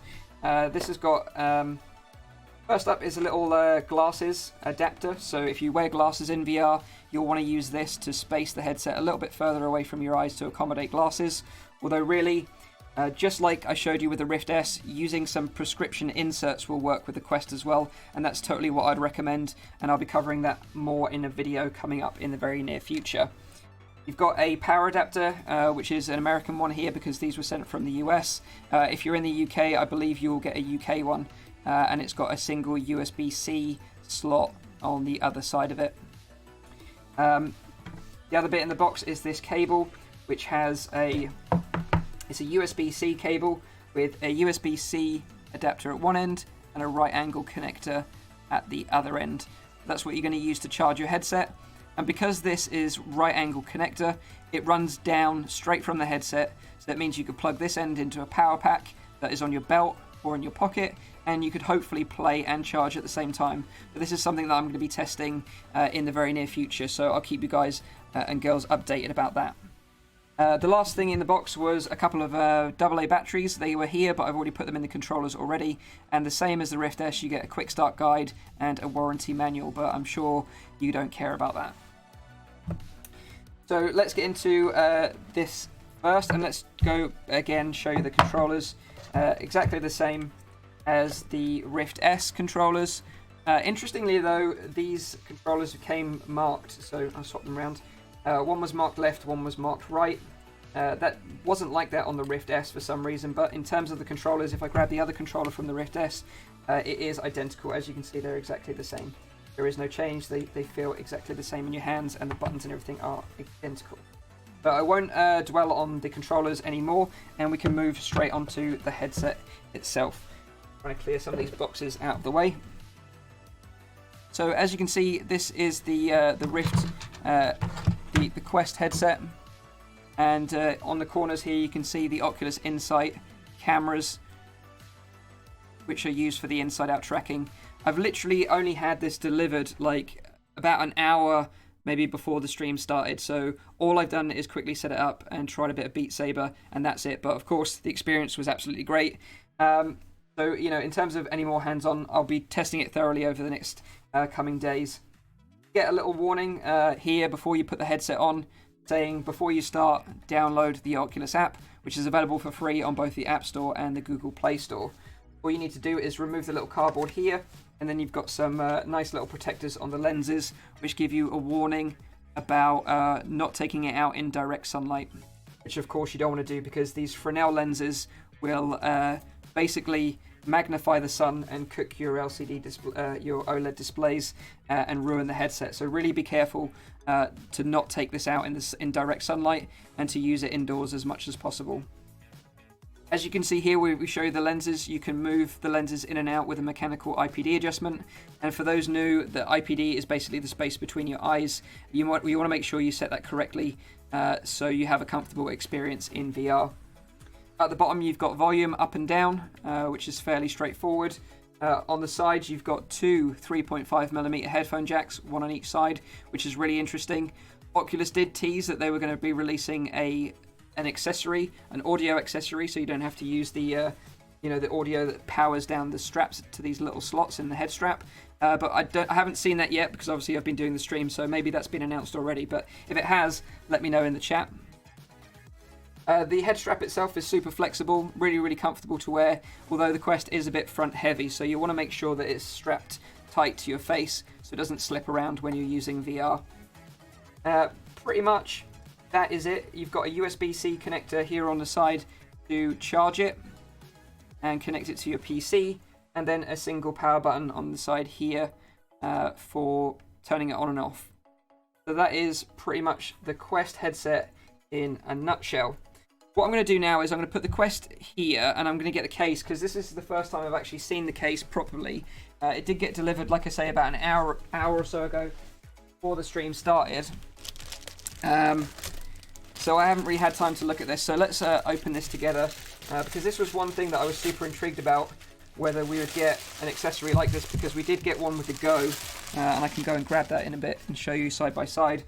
But as you can see here, it says Oculus Quest travel case, and then you turn it on the back and it just says a protective case designed for Oculus Quest. which is really nice because this headset, of course, after all, is designed to be taken out and about on the go. So let's just rip that off, get into it, and see how well this fits your Quest. You can see here you've just got a nice little zipper along the side. It kind of like seals it in really nicely. And if we open it up, got a nice little slot there. This is kind of interesting. Let me show you this. Just a little safety manual. But here, inside, you've got this little lid. So I guess you can put your cables and stuff in there, or maybe a pair of earbuds to store them, which is kind of cool. And then I believe these controllers are designed to sit inside like this. Let's go. So they kind of sit inside each other like this. And then your Quest sits in like this. Let's see if I can get that in there. It's a bit of a tight fit, but that is really snug actually. I don't know if you can see that, but it looks super nice, super tidy, and you've even got enough room at the top there to maybe put a battery pack or something like that. So let me just quickly grab a battery pack and see if that will fit.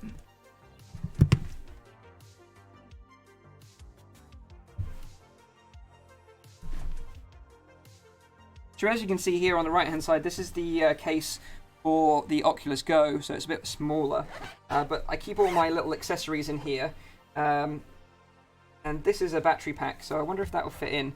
So no, an Anker battery won't fit in the Quest case, but maybe a smaller one will. So I'll do some research and see if I can find a smaller one that will work in there. But yeah, I'm super happy with what the case is like. I think that's super nice. It's going to keep your Quest from getting damaged when taking it out and about. And it's just got like a nice little strap handle at the top there. You can carry it. So yeah, I think that's a really nice accessory. Definitely one that I would recommend straight off the bat. But of course, I've ordered a couple of other cases, which I'll be testing out on the channel in the very near future. So make sure you stay tuned for that. But so far, really impressed with the official Oculus case. Let's see if we can get this out now. Stuck in. Okay. So let me answer some questions about the Quest. I'll come back, swap my camera back round. Here we go. Right. So yeah, let's ask some questions. The case didn't come with the Quest, did it? No. This is an additional accessory that you'll have to buy extra. Where is the microphone located? So the microphone on the Quest, just like the Rift S, is located on the bottom, I believe, although it's not particularly obvious where it's hidden, but it does have a built-in microphone. How far can you move your controllers on the Quest before it can't see them? It's a good question. Like, you really have to bring the controllers really behind your head for them to get lost in tracking. But once they're introduced again, it takes about a second for them to be reintroduced, and then it's fine again.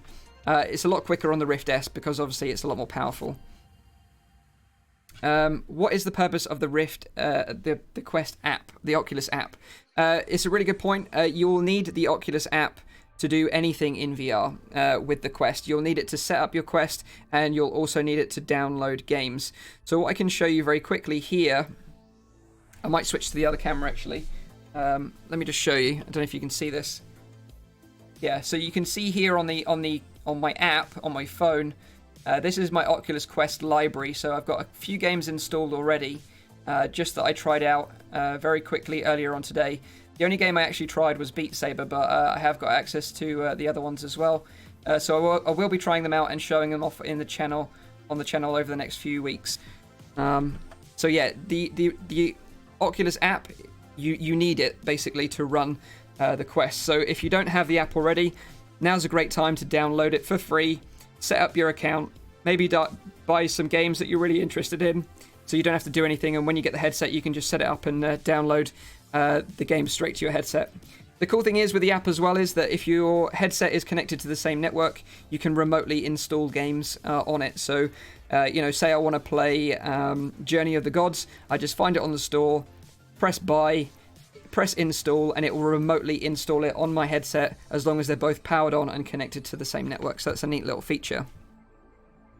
Mr. Blinky asks, can you record gameplay on the Quest? Yes, you can, absolutely. It's got a nice built-in function that basically you can just hit record and it will record content straight to the headset itself with the game audio file. It is a bit of a strange aspect ratio. It's basically a square, which is 1024 by 1024 pixels. But, you know, it looks super nice, and then you can share that. You can upload it onto YouTube or share that on other social media. The interesting thing is you can live stream directly to Facebook, but that's the only platform you can live stream to right now, and you can only live stream to your personal Facebook page, not to a managed page like I've got. Martin Kerr says the Valve Index is up on Steam already. Wow. So yeah, I will be definitely pre-ordering one of those later on today once the stream ends. Battery life. Okay, so the battery life, I guess, is around 2 to 3 hours. Again, I'm going to be testing it out thoroughly over the next few days, and I'll do a video on battery packs and battery life over the next week or so. Can you use external batteries for charging, and if so, what kind is safe to use? Yeah, I will be doing that, testing that out over the coming week. So someone's saying that basically you can pre-order the headset now. So like I can see the Valve Index on the page, like I showed you earlier on. Let me show you again. But yeah, that's the information we know about the Valve Index already. But again, it's going to be a very pricey headset, £919, $1,000 US. So yeah, if you've got any questions, keep them coming, and I can try and maybe answer as many questions as I can while I play some trailers for some Rift S and Quest games in the background. So go ahead. What apps did it ship with? It didn't ship with any other than an introductory app, which basically introduces you to VR and your hands, how to use the controllers. The Quest version has got a little shooting game and another little game that you can play, but they're just little mini games just to get used to VR, and they're not actual games itself. So prescription lenses, someone asked, are they exchangeable between Quest and Rift S? Yep. From what I've seen so far, the lenses on both the Rift S and the Quest are exactly the same. So if you buy prescription inserts from Widmo VR, for example, you can pop them into both and remove them and change them about. Will we have to rebuy games if we already have them for the Rift? Emma Scott asks. No, some games, or pretty much most games, will support cross-buy. So if you've already bought them on Rift, then most likely they will be supported on the Oculus Quest as well. So what I'm going to do is, I'm just going to quickly, because I've got a list here of all the Quest games that have been announced so far. So maybe I can share this list with you and sort of run through what games are going to be available on release. So let me just switch this over quickly and open this up.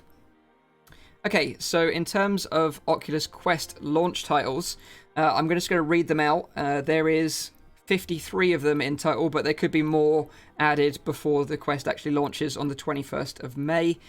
Number 1 is Angry Birds Isle of Pigs. You've got Apex Construct, Apollo 11, Bait, Ballista, Beat Saber, Big Screen Beta, BOGO, Bonfire, Box VR, which is really cool. That was the first time I've heard that Box VR is coming to the Quest. That's going to be a really excellent game for working out. Really, really cool. You've got Creed, Dance Central, which I've played at PAX, which was a lot of fun. Dead and Buried 2, which is multiplayer. That's going to be a lot of fun as well. Drop Dead Dual Strike. Drop Dead is a really standout arcade zombie game. I really loved that game on Rift, so I'm excited to see the updates on this because they've added some more interactivity using two hands, obviously. Electronauts, Epic Roller Coasters, Face Your Fears 2. That is one of the ones that I'm really looking forward to playing. I'm very excited for that indeed. It's going to be very scary, so if you like horror games, you're going to love that one. First Contact, which is obviously part of the Oculus setup, which is really nice, the interactivity between the little robot. Fruit Ninja VR, Guided Tai Chi, I Expect You to Die, Job Simulator, Journey of the Gods, Keep Talking and Nobody Explodes, Moss, the National Geographic VR Explore app, Nature Treks, Ocean Rift, Oculus Browser, Oculus Gallery, Oculus TV, Oculus Video, Orbis VR. I know a lot of people in my Discord are really excited about Orbis Reborn. They're looking forward to jumping in there and sort of exploring the world in that game because it's kind of like one of the first MMOs in VR. PokerStars VR, which is a great poker game. Racket Fury, which is a fun arcade sort of racket game. Rec Room, we all know what Rec Room is. Amazing experience. Likely going to be for free as well, which is incredible how they still do that. Robo Recall, which I got to try out in London, was impressive in terms of gameplay, but obviously a visual downgrade. Rush, Shadow Point, which is by CodeSync, a really excellent puzzle game. Very excited for that one. Skybox VR video player, Space Pirate Trainer, Sports Scramble, Super Hot VR, The Exorcist, Thumper, Tilt Brush, Ultra Wings, Vader Immortal, which I'm super hyped for, Virtual Reality, VR Carts, VR Chat, and Wonder. Will all of those be free? No. No. Some of them will be free, some of them will be paid for. KSDO, will you be able to add custom songs in Beat Saber on the Oculus Quest? Unlikely at launch. Potentially in the future once the modding community get their hands on the Quest and they start sort of tinkering around with it. I think it's probably likely that it could happen, but I wouldn't expect it, particularly on launch. I think it's unlikely. Empire, where, when, why did you get yours? So I received the Rift S a couple of days ago, and the Quest arrived today. They were sent directly from Oculus, so I could share my hands-on impressions with you guys and girls in some upcoming videos, which I'll be doing this week, and also share on this live stream as well. So yeah, they sent them out, which I really, really appreciate. Richard, is 64 gigabytes enough room, do you think? Yes, I think it's enough room if you're just interested in playing games. Most of the apps that I've installed on the Quest so far have been around, like Beat Saber's like 300 or 400 megabytes. It's really small. The biggest game so far has been Face Your Fears, which is just over 2 gigabytes. So between sort of 300 meg and 2 gigabytes is going to be the sort of average game size. I think Apex Construct was around 2 gigabytes as well. So really, you know, you're going to be able to install plenty of games on a 64 gigabyte headset. The 128 gig, I think, is really for those that just want to install movies on there and watch them later. So if you want to take your movie library on the go with you, like watch a movie on a plane, for example, with your Oculus Quest, then you will be able to do that, and that's going to be the headset to go for. But I think for the average gamer, 64 gigabytes will be plenty. Is the Quest face shield glued on like Rift S from Seth? Let me just double check. I think the thing is with the Quest, yeah, it's glued on. So this is material, whereas on the demo stations we got to try at PAX and Oculus Connect, they were sort of like a leatherette type material that really could be easily wiped clean. But these are really soft cloth material, really nice on your face. But I would imagine like someone like VR Cover will be making replacement facial interfaces for both the Rift S and the Quest in the very near future. So if you're interested, go and check out the VR Cover website. They've got some really nice products that I've used previously on the Rift, and they've been really stand out. So there we go. So let me just quickly check something very quickly. Okay. So any other questions you've got about the Rift S or the Quest? Can you download movies and delete them? So basically you have to transfer them from your PC using a USB-C connection, and that's basically how you do it. Dr. Virus says Space Pirate Trainer. Yeah, that game is coming. That game is on the Quest. I haven't tried it out. I did install it, but I haven't tried it out yet. But very excited to try that out. Josh Goldberger, the Rift S has a camera so you can see around the room, right? Yeah, absolutely. Both the Quest and Rift S have an amazing pass-through mode where you can use the Insight tracking cameras to actually quickly look what's going on the room around you. So with both the setup of the Rift S and the Quest, you do your room setup, you can basically trace the outline of your room, and that's basically your guardian, so you know when you're getting to the edges of your play space in VR without having to take the headset off, which is really useful and, you know, is going to keep you safe when you're exploring VR games. The cool thing is when you set that up, you do get to see the pass-through mode, so you get to see a black and white view of the world around you, which is super nice. And with the Rift S, there's a little toggle. So if you press the Oculus home button twice, that'll toggle pass-through mode, and you can see what's going on in the world around you. Sam asks, what is Robo Recall like? Have you tried it yet? I haven't tried it yet. Literally the only game that I've tried on the Quest here in the office so far is Beat Saber. Like I say, it arrived about an hour just before I started live streaming, so I could just quickly set it up and just try out a single game. But that's all I've done so far. Graham Evan asks, can it read a USB stick? No, it can't read a USB stick right now. Maybe that functionality will be added in the near future, but we don't know that just yet. So, yeah, we don't know. Onike's, same sort of material for the Go. Yeah, similar sort of material. I would say it's actually slightly softer, though. So it's slightly different. But yeah, the soft kind of material rather than a leatherette or something like that. Any free games with the Oculus Rift S? No free games. It just came as it was, and obviously you could get access to all the library that's currently available for Rift straight away. I have to say the latency using the Rift S between the headset and the controllers is actually really, really impressive, and playing Beat Saber with the Rift S actually feels slightly more responsive than playing on the original Rift, believe it or not. So if you're a Beat Saber fan, I think you're really going to love playing it on the Rift S. Nate OG asks a really excellent question. Can these headsets be used in the dark? So I haven't had time to test that out with the Quest, but I have tested it with the Rift S. And basically I turned all the lights off in the office here, apart from the light that is coming from my PC case. And because there was some ambient light there, I was able to sort of track okay. But as soon as you reduce any light at all and it's completely pitch black, then I think you're going to have problems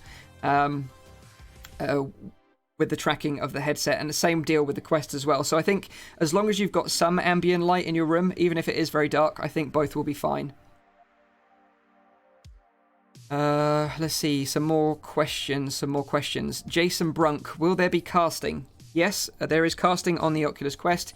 You can cast straight to a TV using a Chromecast, and I believe you can your mobile phone as well, but I haven't tested either of those out. And you can live stream directly to Facebook.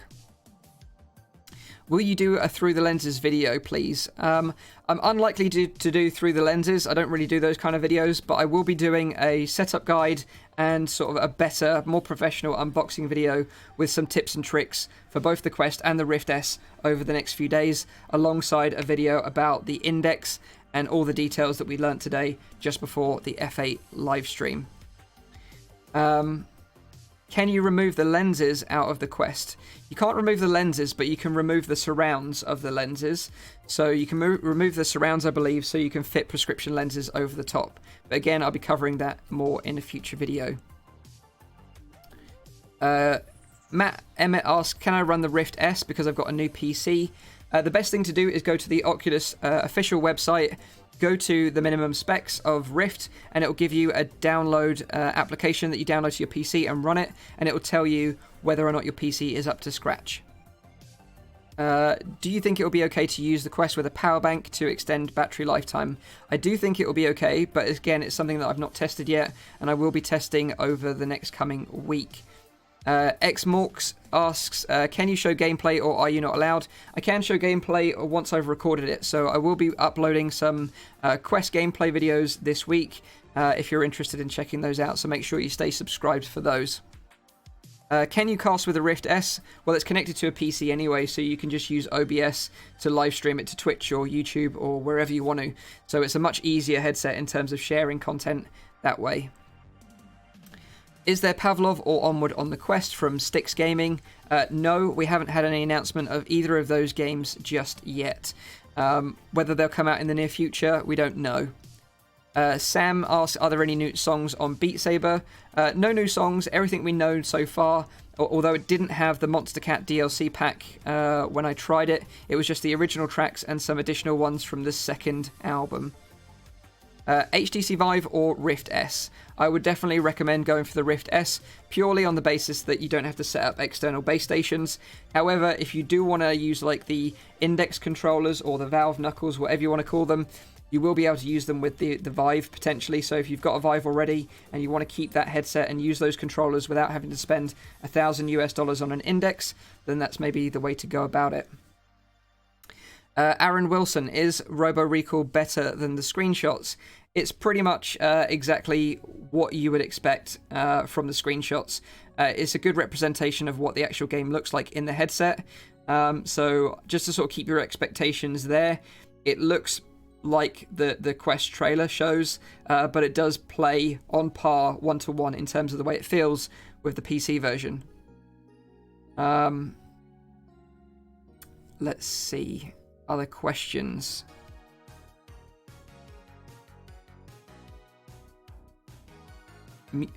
MewDiePie asks, any light bleeding? You don't really get light bleeding on the Rift S. You do so with the Quest because the nose gap is a little bit bigger.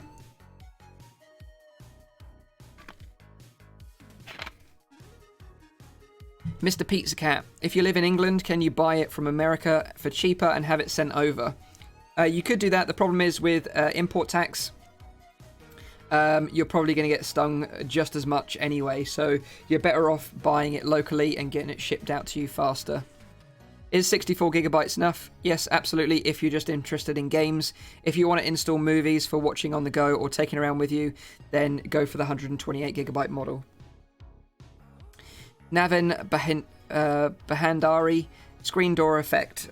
Screen door effect on the Rift S is greatly reduced. The best sort of Oculus headset in terms of screen door effect and God rays.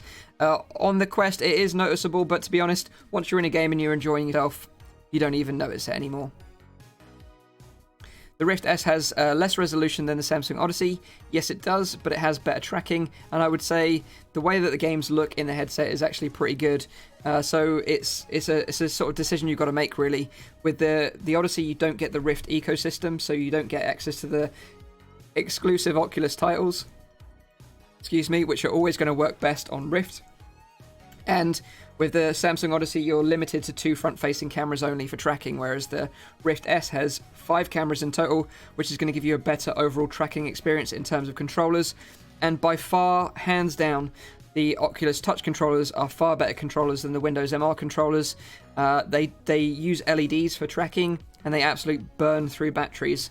So I would say it's a real tough call. It depends. If you're a sim racer, then maybe the Odyssey is the one to go for. But if you're a general gamer, then I would suggest the Rift S. So Raymond Murlock, hi, I have a Go. Should I get the Quest now? The Go is a great headset, of course, but I think the Quest, really gives you that 6 degrees of freedom room scale experience with 2 6 degrees of freedom controllers, which is really going to take your experience to the next level. So I would say, the Quest is really the one to go for there.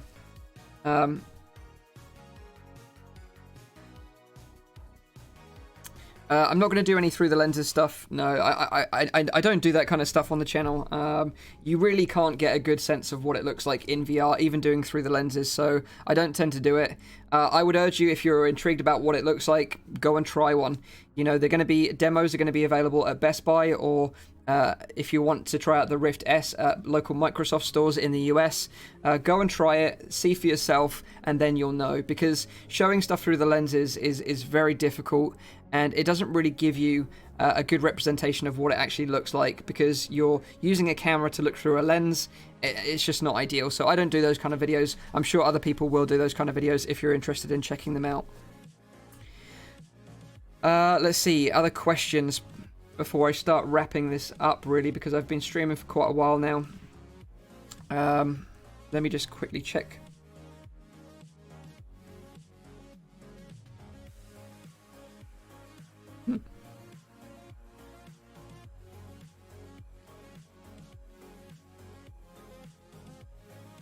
Yeah, so some people do it, yeah. So let's talk a bit more about these two headsets, if you've got any questions. I'm super impressed with that Quest box, though. The case looks super nice. It's going to be really handy taking that out and about on the go. So let me just quickly show you that again. I can put the two headsets side by side, and I can show you that there. So here we've got the Quest on the left. Then let me grab the Rift S.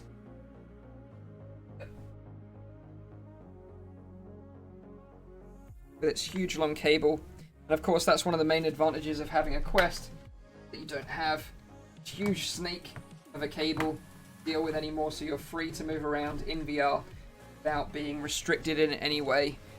So they're the Rift S, they're the Quest. That's the two headsets side by side. Let me just put them center. Otherwise it's going to drive my OCD absolutely mad. So yeah, they're the two headsets there. Both great headsets from Oculus. I really do think that they've done an amazing job here with both of these headsets. They are aimed at sort of two different markets. You know, the Quest for people that don't have a PC but want to try 6 Degrees of Freedom experiences with 6 Degrees of Freedom controllers. And then you've got the Rift S, which is, you know, the flagship PC VR headset from Oculus moving forward. Got this amazing inside-out tracking system, so you don't need to set up external cameras. And, you know, you can just plug it in and you're good to go out of the box. So, someone's saying VR streaming on Facebook F8. So let me go and check that quickly now, and maybe we can go back to that stream and have a little look. So let's see.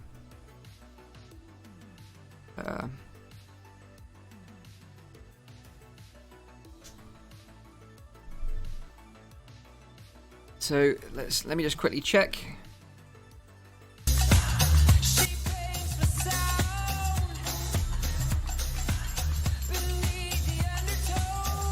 Okay, so this is the Facebook F8 live stream again. Someone said that they're running VR stuff, so let's have a little quick look before I sort of wrap the stream up.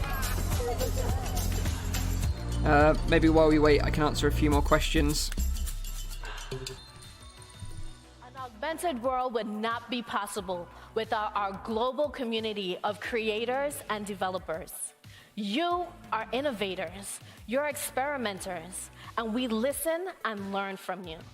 When we build, we have you in mind. You told us that Windows was important to you, so we built the next version of Spark AR Studio to support both Windows and Mac. You shared your desire for speed and efficiency, so we built new features to make creation and collaboration easier and faster. With cross-platform support and new features, Spark AR is more accessible than ever before, creating further opportunities for our developers. Take Snehal, for example, a young entrepreneur from Mumbai who's here with us today.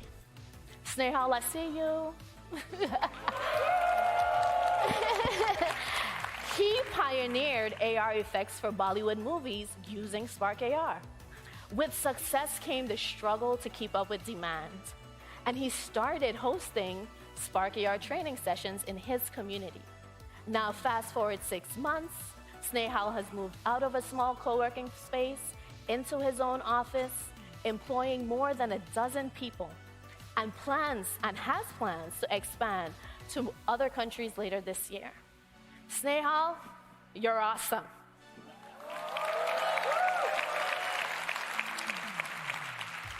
Our community of creators also told us that Instagram was the place to publish, which is why we're opening the closed beta this summer. And I'm excited because last year we saw the marriage between art and technology give birth to new trends on Instagram. One of our most influential and innovative creators flew in from Berlin to be here with us today.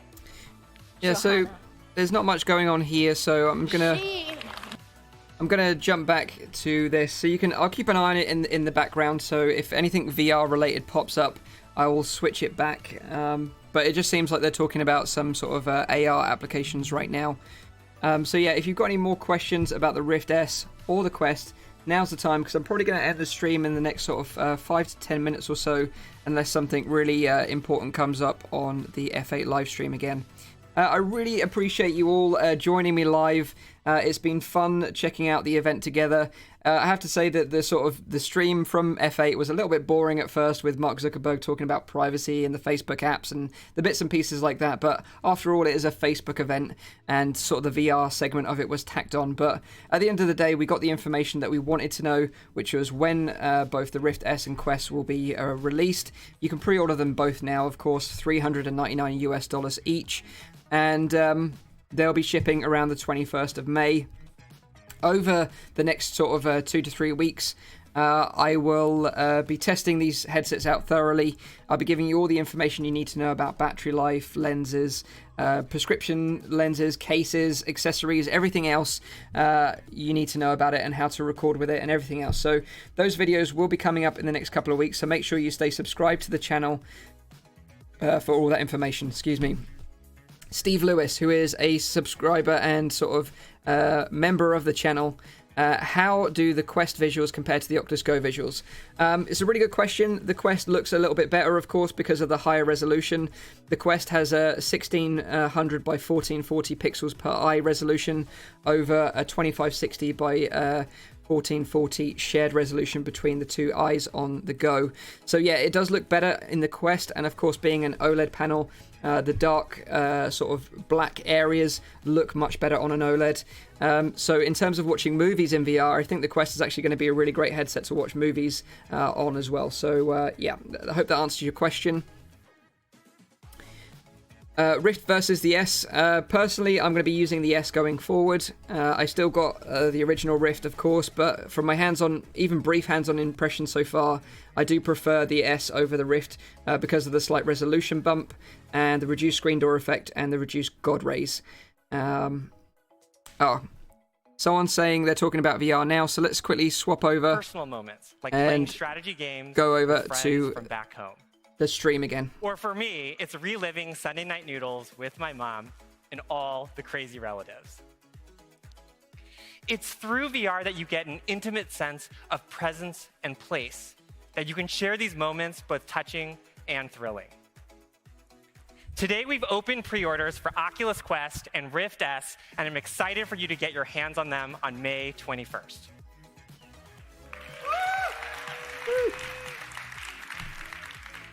This is our VR product portfolio today.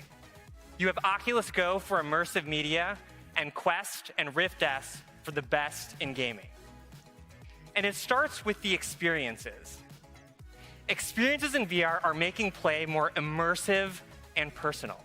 Our Oculus platform has over 1,000 titles, and with Rift S, you'll get access to awesome upcoming games like Asgard's Wrath, Lone Echo 2, and Stormland. Now with Quest, you'll have 50 incredible games, apps, and experiences on day one. We're also making it easier to connect cross-platform, so you can play with friends no matter what device they own. Take Dance Central. We can have a dance-off inside a virtual nightclub. Dance Central is so awesome. Or Sports Scramble. We can I probably won't be playing it on court, stream because it's kind of embarrassing. It's kind of one of those games I'm going to be playing in private at home, and get my groove on. let's not forget Dead and Buried, where you can team up for a Wild West shootout. Looking forward to playing that one. But what about when friends come over and just want to hang out? VR is redefining game night, and you can share the fun with people sitting right next to you in a few different ways. First, the all-in-one form factor of Oculus Quest lets you easily pack it up, take it to a friend's place. And if you're the only one with a VR headset, there are games that let your friends play along right from their phones. Wow, look at that cross-platform play. That was super awesome. To Oculus Quest. With a few taps, you can cast your VR experience to your phone or to your living room TV, and friends can join right alongside. Wow. And then there are experiences that are truly transformative, that take you to a galaxy far, far away. Hell yeah. With Vader Immortal by ILM X Lab, you're at the very center of an immersive Star Wars story. Hell yeah, I'm so pumped for this game. I'm beyond hyped for this.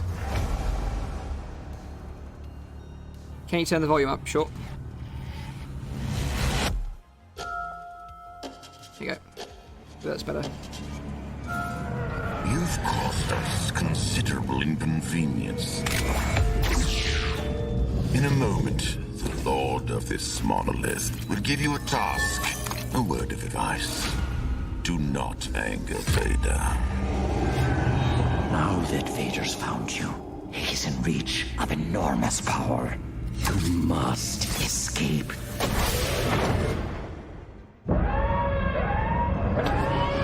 Oh, I'm so excited.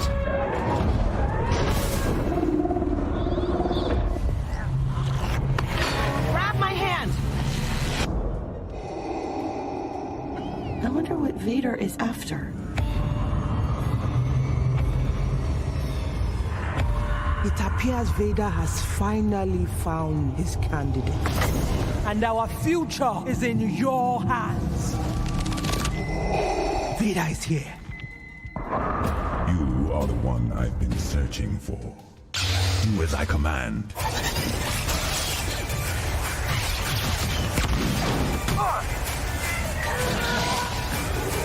Is there any version of this plan that doesn't end up with us being dead?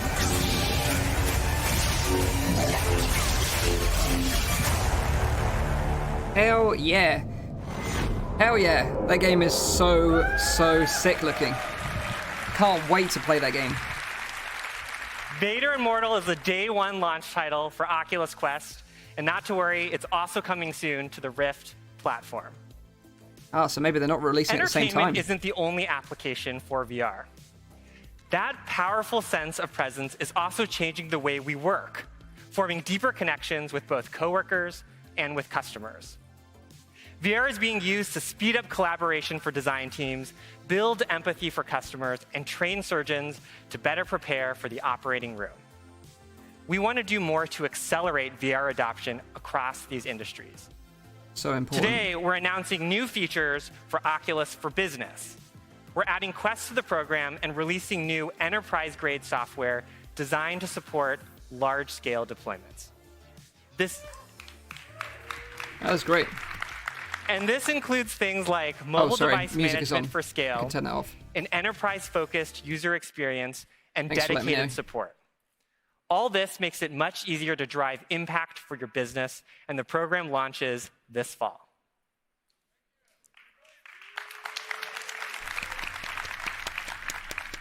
Whether for work or for play, the future of how we connect relies on bringing more people into VR. And our path begins by broadening access through innovations in hardware. For instance, we're making VR simpler with Oculus Quest. Quest is an all-in-one headset with no cables and full freedom of movement. No more external sensors, no more PC to send up. It's all on the headset. And this is made possible by Oculus Insight. Insight is our inside-out tracking system that uses onboard sensors to automatically build a map of your physical play space. The map is just used for tracking and only stored locally on the device. The sensors use machine learning to filter the environment and create a dynamic point cloud.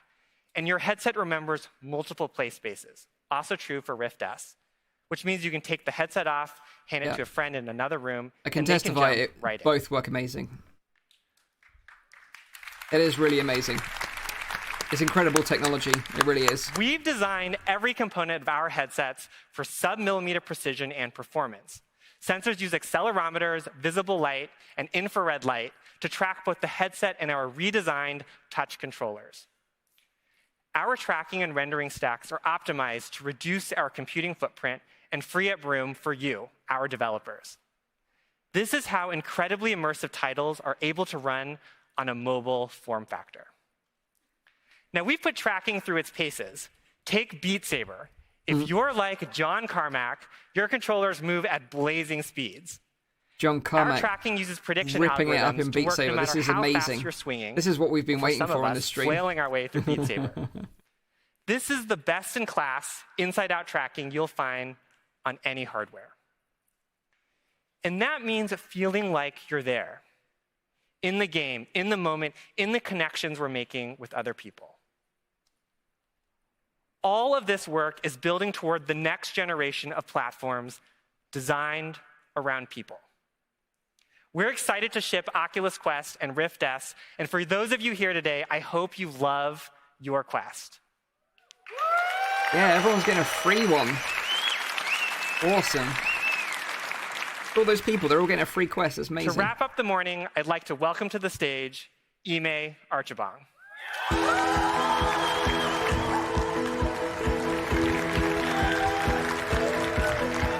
Good morning, good morning, good morning, good morning. What a morning, huh? How's everybody feeling? Good, good. Yeah, I know that you heard a lot today. I am the last person in between for folks that are in the room right now, lunch. So I'll make it quick. For those folks who are on the live stream, I know many of you stayed up late to watch this keynote, so thank you, and I know you're going to hit the sack afterwards. Yeah, it's my dinner time, I want to not lunch. acknowledge how much we heard today. You know, from building the AR and the VR technology that's going to shape the next generation platforms, to hearing about how community is going to be as central as friends to Facebook and commerce, payments, donations, thriving in Instagram, to ensuring that Messenger and WhatsApp are the fastest, most reliable, the most secure, private centers of your social experience. The bottom line is that our journey together continues to evolve, and we all saw it today on the stage today. You know, last year I got on stage and I talked a little bit about this developer journey that we're on with many of you in this room. Some of the multinational corporations have been partners since day one, and many of the developer circles community that is here today. There's a lot of hype to VR developers in the audience, which is great to hear. To be here today. No one really cared about the privacy stuff. Everyone was just wanted to know about the VR stuff, which is completely understandable. Society's expectations that they're looking for from us continue to change. We've had a number of different ups and downs. When I met many of you, I probably didn't have as many grays. But ultimately, the one thing that has been constant since day one, KC2, it's 7:40 that p.m. we've been able to do it together, right? And that's primarily because we know and we all committed that we can do so much more together. So this privacy-focused future that you saw today and that you heard today from Mark and the rest of the team begins our next chapter. It's a next chapter that I'm excited about, and I hope that you're excited about too.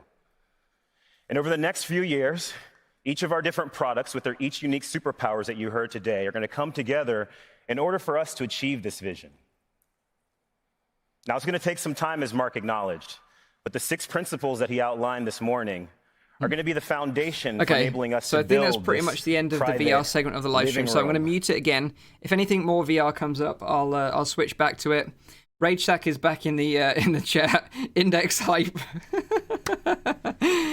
Yeah, I am hyped about that headset, of course, too. But the price, I think, is a big ask. But you know, $1,000. If you're interested, the Index is going to be available for pre-order tomorrow, it seems, from Paradise Decay, sharing that in the chat as well. Max Knight Plays asks, how's the screen door effect on the Quest? Yeah, it's actually pretty great. It's good. Once you're in a game, you really don't notice it anyway. You just enjoy the experience. And the fact that this headset can achieve that without the power of a PC to run it is really incredible and a real sign of how far we've come in the VR industry. And I really think that they've set the bar in terms of what's capable in a standalone VR headset. And I can't wait to see what their competitors do as well, like HTC, Valve maybe, or someone else like Lenovo or HP or Acer, if they bring a standalone product to market as well. But of course, the key thing that and the edge that Oculus have over the others is that they've got control over the software as well with the Oculus Store.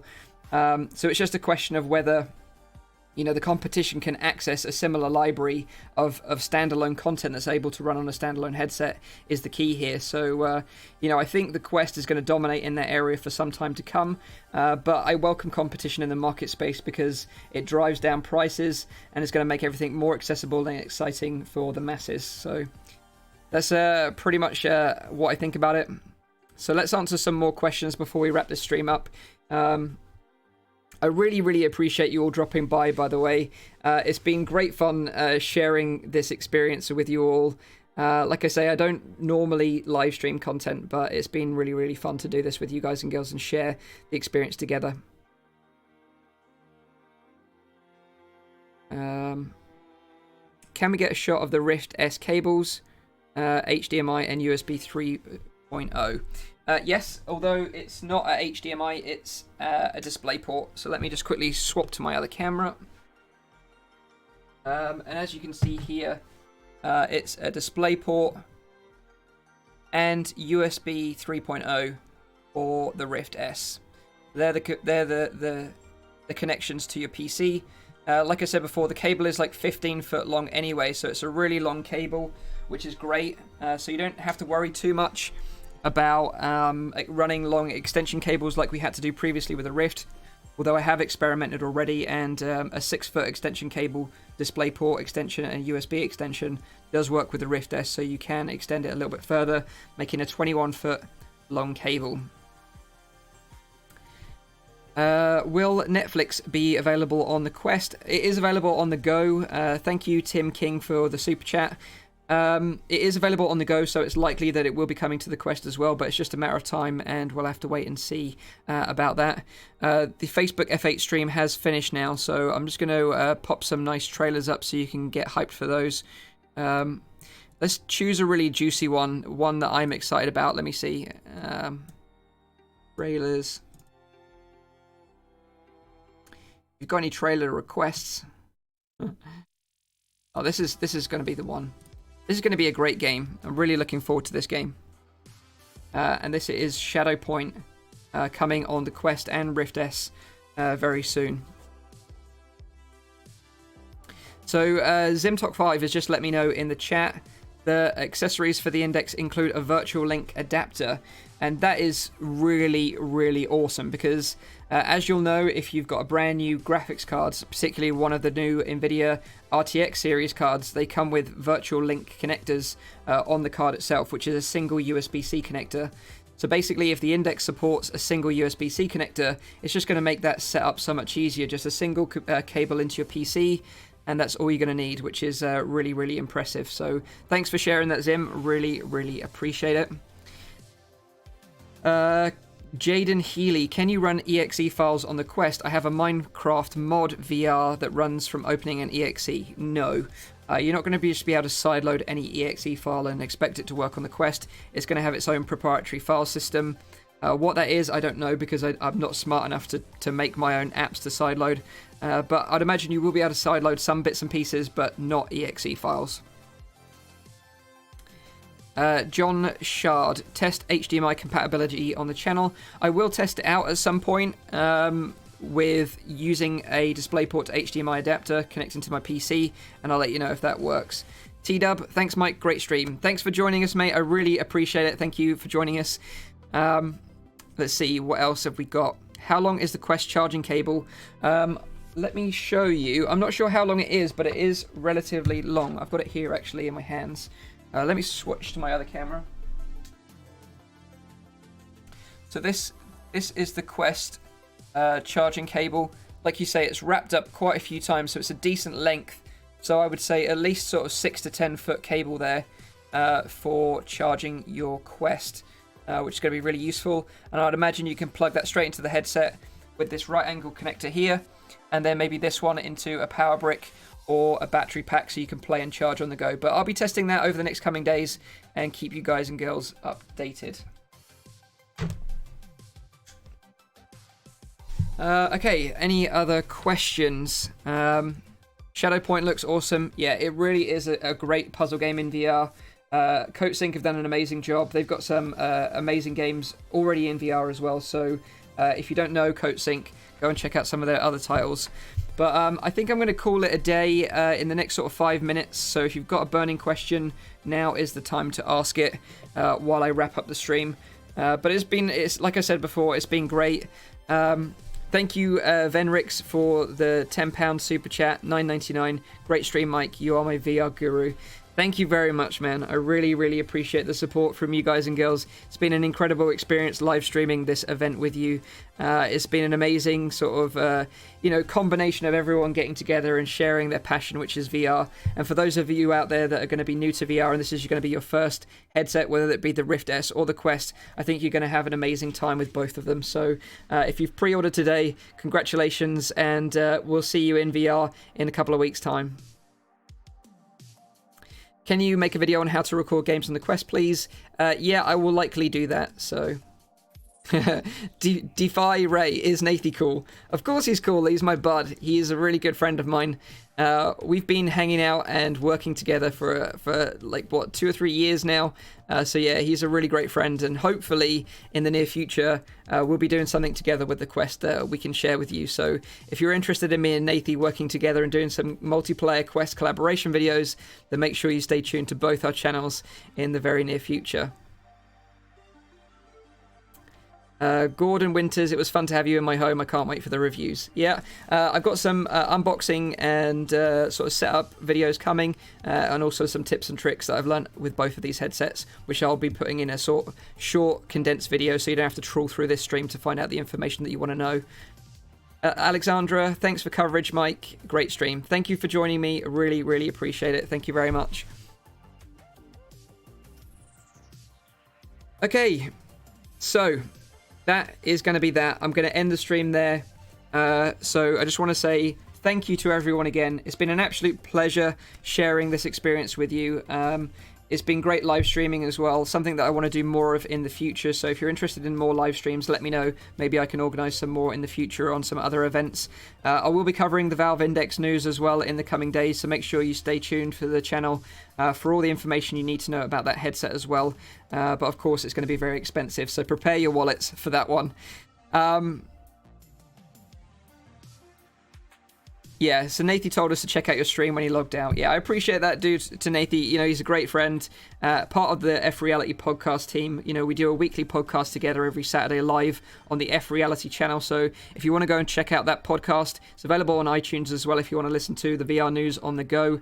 I'd highly recommend it. We have a lot of fun on that show with Zim, Rowder Guy, and Nathy as well. We all get together every Saturday to talk about VR, so definitely go and check that out if you haven't already. The channel is called F Reality. It's its own channel, so go and subscribe there as well.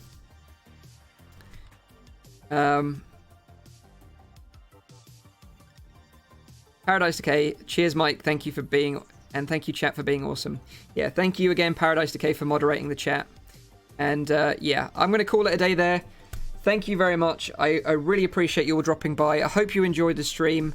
And for now, I'm going to say farewell. I hope you get your pre-orders in and you can, you know, get your headset ordered, whether it be a Quest or a Rift S, and that when it arrives on the 21st, you're very happy with it. And if you want to get the latest news, information, and accessories and games, then here's the channel. You know which channel to subscribe to. So thanks again. See you on the next one. Mike, out.